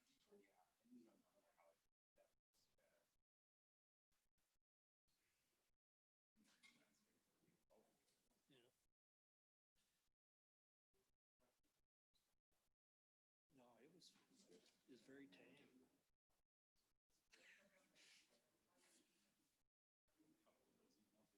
Yeah, no. Well, that fence guy, he backed off.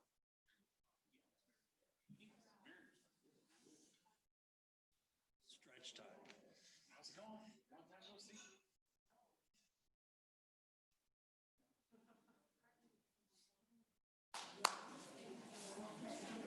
I know, some jumping jacks.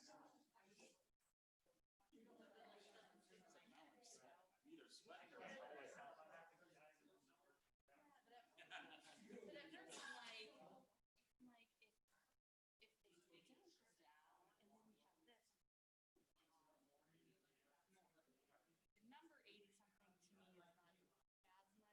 I'm not concerned with the numbers of units. Yeah, so when you put it like the tiny.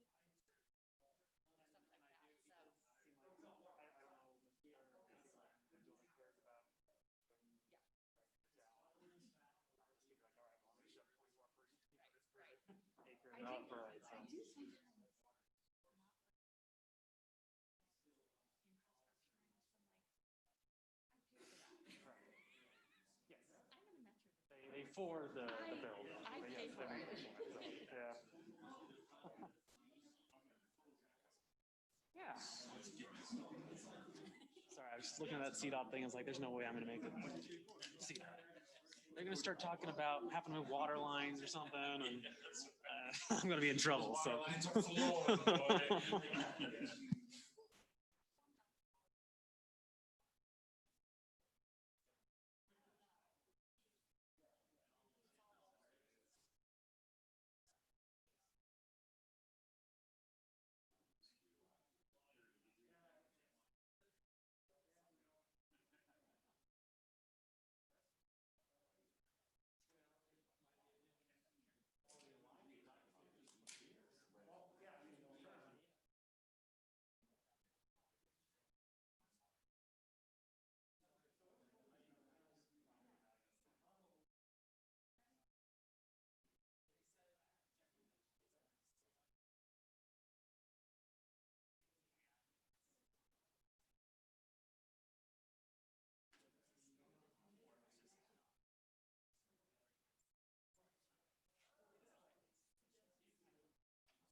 Okay, so now what do I sign on that thing? So, but I'd sign the other one if we do the municipal code delegation. Right away, we haven't done that yet. No, that's next. Okay. And I sign that one if we're doing it. We're gonna do that one.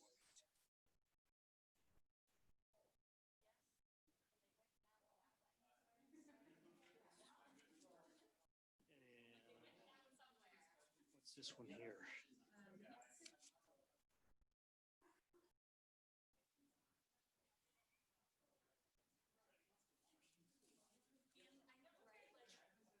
Do I need to come by and sign these sometime when they said it was tabled, or just, you just, okay.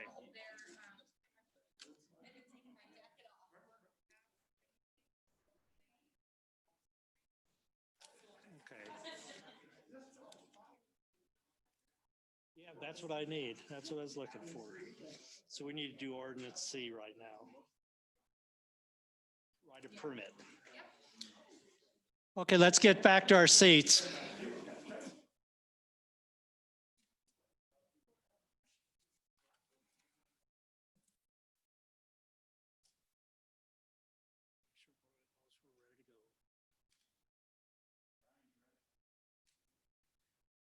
Ryan, are we ready in there?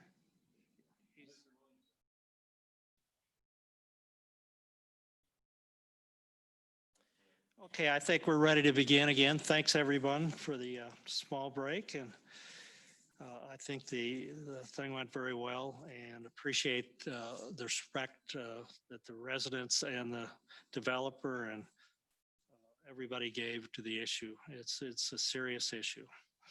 Now I'd like to address ordinance number 11, public hearing and ordinance amending municipal code to delegate administrative authority to the town manager, the revision of right-of-way permit fees. Who's going to talk on that one? I'm going to take that for you. You got it. All right. So this is an ordinance amending both chapters 4 and chapters 11 of the municipal code and the sections that relate to right-of-way permits, and to change the fee structure from being in the municipal code to delegate it to the town manager to be able to set.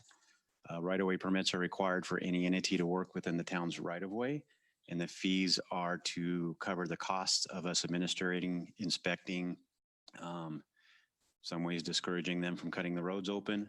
The fee structures had not been updated for over 10 years. A lot of methods had changed, a lot of boring, and we were not covering the costs to really operate the program and to facilitate it in that way. We reviewed the costs of the surrounding jurisdictions and how they structure their right-of-way permits and set our fees, proposed fees accordingly. It did not make it into your packet, which I apologize. It didn't get copied from the last meeting. It was set on your desks is the proposed right-of-way permit fees that would be going to right away with that. I think that's pretty much it. So if you have any questions about it, I'd be happy to answer them.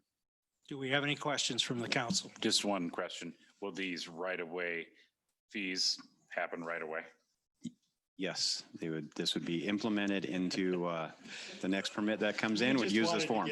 Couldn't help myself, sorry. I'm done. Not if I can help it, sir. True, it is up to him.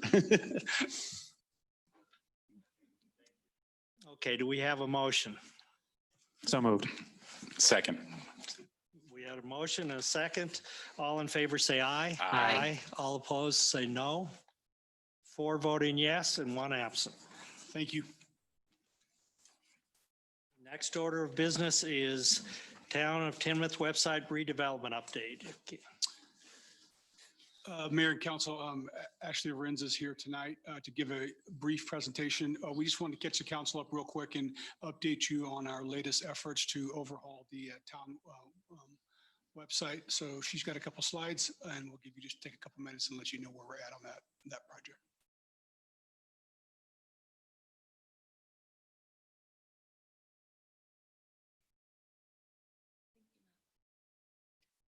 Good evening. I'm going to try and keep this brief. That's fine. Take your time. I know you've put a lot of work into it, you guys. So as Wes said, we have been working to start the process for a new Timnath website. This is a project that is a priority for us, and for a variety of reasons. This is one of the most public-facing things that the town does. So we have 3 goals for this Timnath website redesign, and they're very simple. Inform, so we want to make sure that we are providing timely information to our residents. We want to make sure that we're engaging our residents, and we want to be transparent so that they know what is happening and what's discussed at these council meetings and at a staff level as well.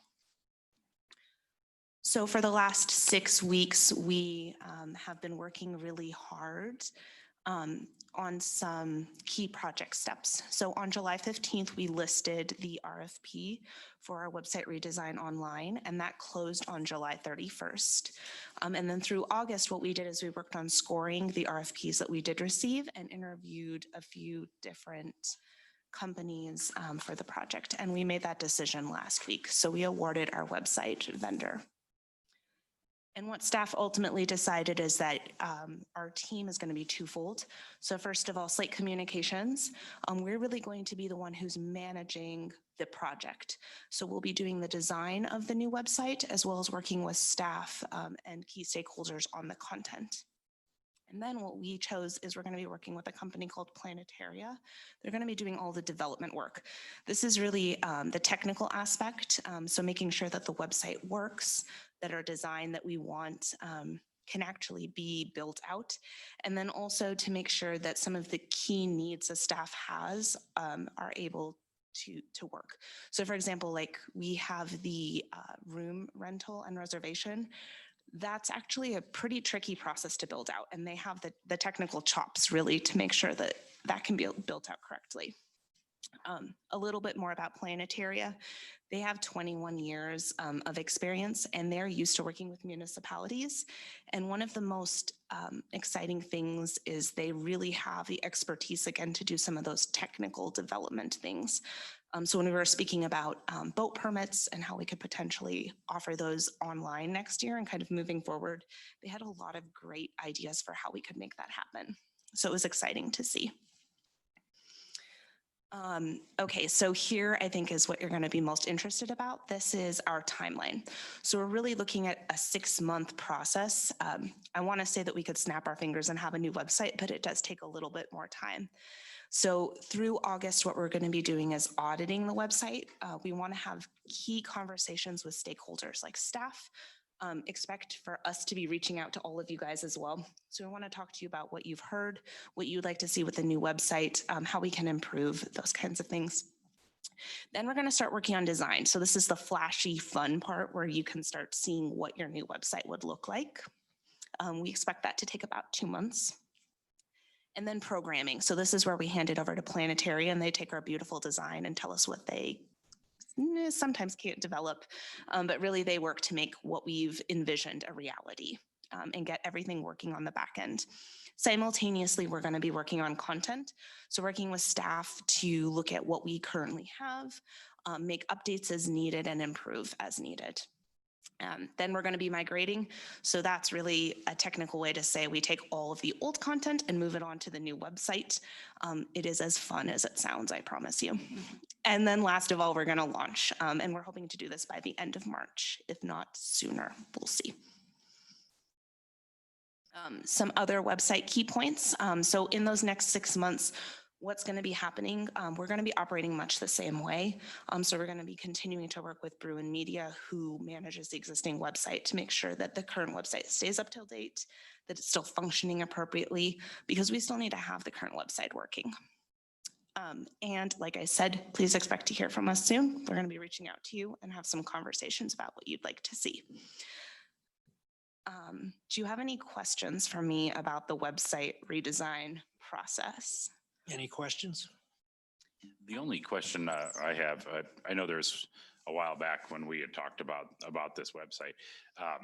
Windsor has a really great one, and you know what? I'll just forward that on to you, and that way you can at least see something that I think is useful. That would be awesome. Thank you. I have a question about, so will there be a need to always involve Planetaria? Planetaria, is that what they're called? based on what they're doing early on, will they be needed down the road if we make changes or update, things like that? Or will staff or someone here have the ability to know kind of those steps? That is a really great question. So for big technical questions, we will still be using Planetaria. Our goal is to create a website that staff can update without needing Planetaria's help. So it'll be a little bit more easy to update. Okay, great, thanks. Anything else? I have one more slide You really got it. quickly You since got I it. have an active audience. We had a couple other projects that we were going to be accomplishing this year. So I just wanted to touch base with you guys about where we are with all of those. Fantastic. So website redesign, we just touched on that. We're starting that in the next couple of weeks. We also have a special events management RFP that we're hoping to send out next month. We're really going to be tying this to the budget conversation that you're going to be having next month. But our goal is still to release that in October. In November, we're going to be doing the communications management RFP. So that's the current role that Slate plays. But we do want to put that out for the 2021 year. So our anticipated date is November for that. And then lastly, we did start the process for our community community survey, and we're delaying that until January. So we'll be kicking that back off at the start of the new year. And that's all I have, unless you guys have any other questions for me. Would it be possible to send something out on, whether it's on Facebook or something, about the survey? Because I noticed that in the Timnath news, with my face on the article, it had it in past tense about we completed the survey. And I know that that was all drafted when that was the plan. But I was wondering if we could just put something out there so that I'm not tied to we did this when we really didn't do Yes, this we can, yet. period. Thank you. Absolutely. When I read it, I was like, oh, shoot, that's right. It said that. We'll take care of that. Thank Our you. apologies. Thank you. No, I know you have to get that in. I mean, that was quite some time ago that was done, so. Good catch. I was going to say we are working on November right now. So you're right. It is a little bit of a lead time. Yeah. I would say it's also just worth mentioning why we pushed that back a few months. Yeah. It was just, we felt we'd get skewed data with the COVID and people's interaction with government services, and it would just be a better time if we just waited just a few more months before bringing it out. Yeah. So. And nobody really wants to do a survey while they're drinking eggnog and eating turkey. So that first of the year is probably a better launch. So thank you. Thank you. Thank you very much. That's a good presentation. Next, we're going to have a discussion, a brief one on I-25 CDOT project discussion. So as been mentioned here before, we're going to have a fuller discussion at our budget meeting, but to prep for that, just to put some concepts and context around that, I asked Eric to provide just kind of a backdrop for how we got to where we're at and what we're going to be facing as we kind of roll through the budget. So thanks, Eric. So this is a kind of a council update and discussion regarding CDOT's I-25 expansion and a significant impact that is going to have on the town. They started the design of I-25 about 8 years ago in 2012. They involved all the communities along it, called stakeholders meetings, and to discuss their design concepts. And at that time, they were adding the third lane, which is a toll lane, to the middle of the interstate, utilizing the median and not impacting any of the frontage roads along the interstate at that time. They did discuss that the ultimate widening of I-25, which they had slated to be about 50 years out, would impact the frontage roads, but that there was no immediate closures planned back in 2012. Fast forward to last year, and they contacted Connell Resources, who has their sole access to their asphalt plant from the frontage road south of Costco, to notify them that they were looking at closing that frontage road and wanted to discuss alternative accesses with them. They had not approached the town about that. Connell came to us to alert us to that, to get our support in approaching CDOT to try to keep the frontage road open, because that was the access for their business. And so last July 2019, April, the former town manager and staff met with CDOT discussed our concerns about closing the frontage road and how that would impact access to Costco, because a lot of people from southeast Fort Collins use that to get there, in addition to Connell. We originally had not been concerned because we figured through the course of development, Connell had been talking to the town about some possible future development. When Weitzel was designed with Costco, it was designed to extend through. And so we figured we had time to get that done. Expressed that to CDOT that over time we intended that to go through. They said that they had not made any decisions. They were looking into what options they might have and would look at considering possibly helping to build that extension so they could close the frontage road. In August, we had a meeting with the director of Region 4, kind of an introduction meeting with Wesley. And it was brought to our attention at that time that they had moved forward with plans to close the frontage road effective next spring and had decided not to build any alternative. They figured out a way to get access to Connell still off the north part of the existing frontage road.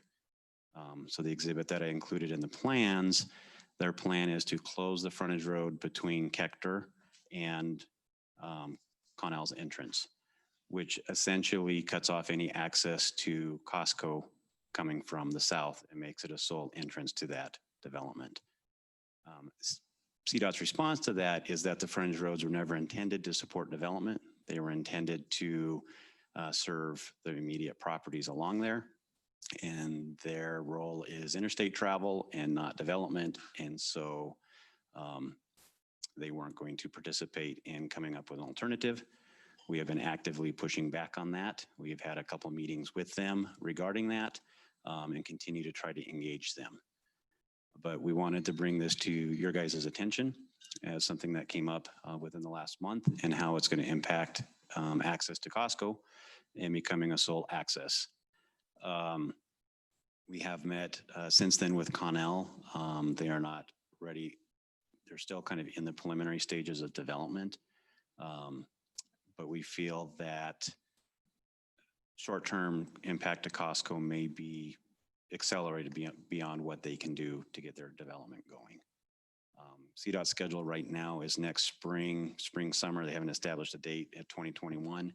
They will be closing the Kector overpass to replace that bridge. And that is the time they would also close the frontage road. With Kector being closed, we can't really do anything for alternative access at that time.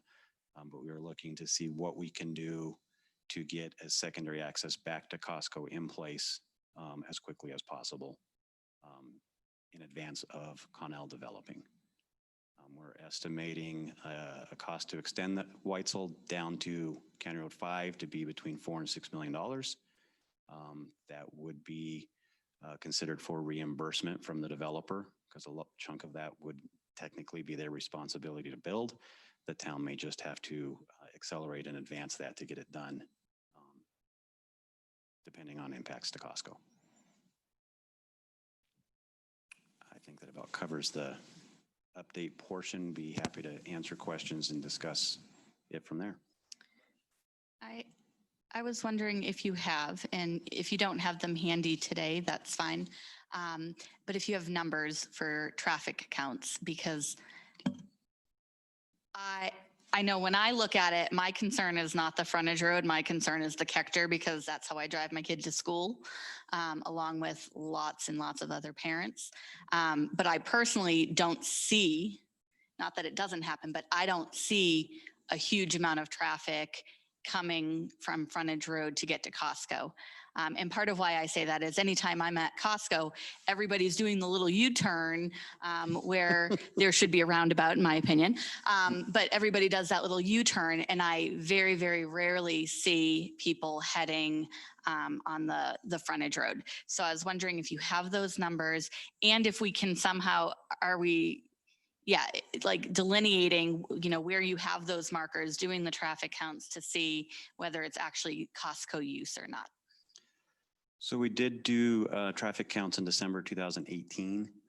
It was to support some other things going on in this area and get an idea of what's coming to Costco from the south side. At that time, we had 3,200 cars a day using the frontage road south of Costco. The interesting thing in the study is they said that most of the traffic falls in the hours of Costco. It doesn't start picking up till after 11 o'clock, and it basically drops off to nothing after 7 o'clock at night. Okay. So that's the traffic volume coming from the south. There's about 3,200 cars. There's 7,300 cars on Kechter between the I-25 and Main Street. And there's about 12,000 vehicles a day that use Weitzel off of Harmony coming into the Costco area. Okay. So it's about a third of what comes in from the north comes in from the south. Another question would be, I know the intersection at County Road 5 and Harmony is already sometimes busy. Do we have counts there to see whether that road would be able to pick up during the hours that the cars are on frontage road to pick up some of that extra traffic so that we don't have to put funds towards this route? We don't have current counts there. I can get some older counts from before 2015. They're 5 years and older in that area. But yeah, the traffic that couldn't come up the frontage road would be coming up that. Right now, there's 8,200 cars a day on Canyon Road 5 at Kechter. So you'd be adding another 3,000 to that.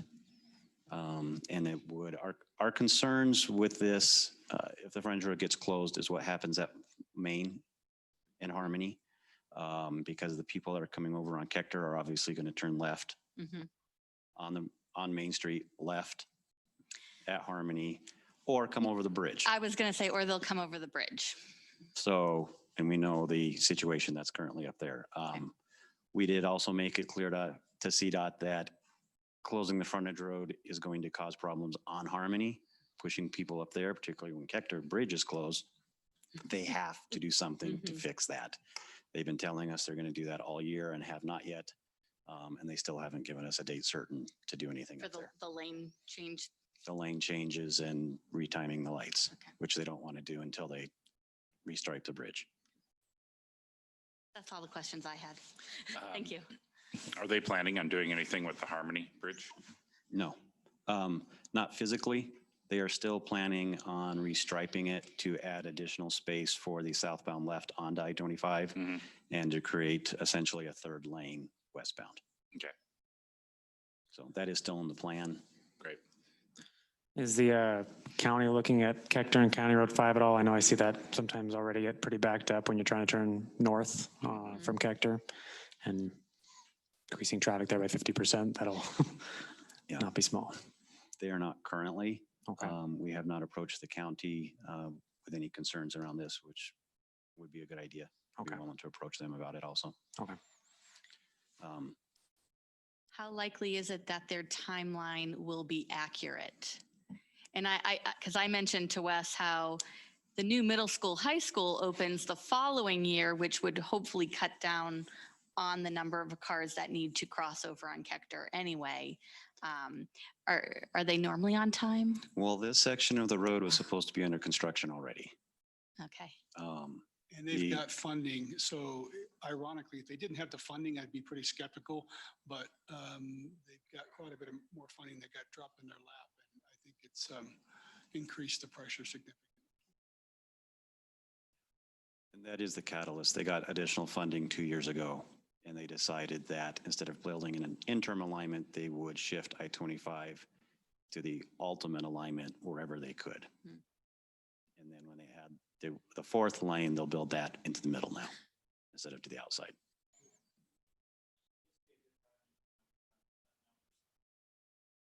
On County Road 5? We were actually planning to do a full transportation master plan update this year, which included new counts around town this year. Nobody's doing traffic counts for main studies right now. The places that are doing counts are seeing them on average down about 25% of normal when they were doing year over year. Yes, sir, because of the COVID. You know, we could do counts with that understanding just to get a better understanding of, you know, okay, it's down overall. How's it currently functioning out here? But it wouldn't be a 100% accurate picture. But that would be something to consider. We've been, But we would be able to get at least the Costco number portion down. Correct. And because the people are still going to Costco. correct. Our numbers aren't down there. So that, that might at least give us an idea of who's going into Costco. That's true. Just a thought. So, at this point overall, we're not deciding on a factor of what we need to do. We wanted to bring it up as a concern. We're spooling up, ramping up, talking to Connell, go talk to the county, engaging with CDOT since they now told us about it, trying to figure out what's the best route forward. If it becomes an issue that we have something in plan. I mean, my initial thought when I look at it was, why don't we just widen County Road 5 up by the intersection if we're going to put money towards it, rather than building a new one? But then we that's, have the- but that's easy to say from my position We have where the- I know nothing about all that And stuff. we have the bridge right there that we Yes. would have to widen. And that's a heck of a lot more than Yes. the other extent. Yeah, one more thing. I think the other thing to remember is that when the frontage road goes away, we only have one access in Whitesell down in there. And so there's a health, safety, welfare issue also with only having one access. We really want two into an area that gets as much activity as that. I personally remember when there was an accident at that intersection, and I was at Costco and couldn't leave Costco except doing the frontage road. And it took me about, I would say 45 minutes to get home from Costco. So. Yeah, as I opposed to agree. 2 hours if it wouldn't have had frontage road, maybe longer. And we are planning to talk to PFA about that because Walmart does have emergency access, which Costco does not. So it would be a sole access. And we're not sure what their feeling or take on that would be.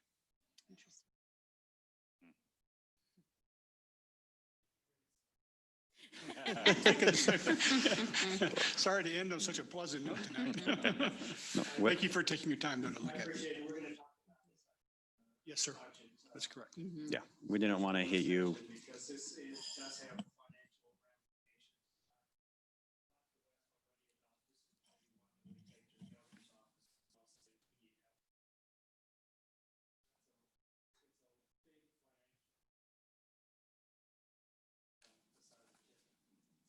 Yeah, we've said that exact thing to the CDOT folks, and they're going up the food chain with that. But this thing actually could get political, and so it may need that exact sort of conversation. Hopefully the safety issue can come up and have some bearing on that.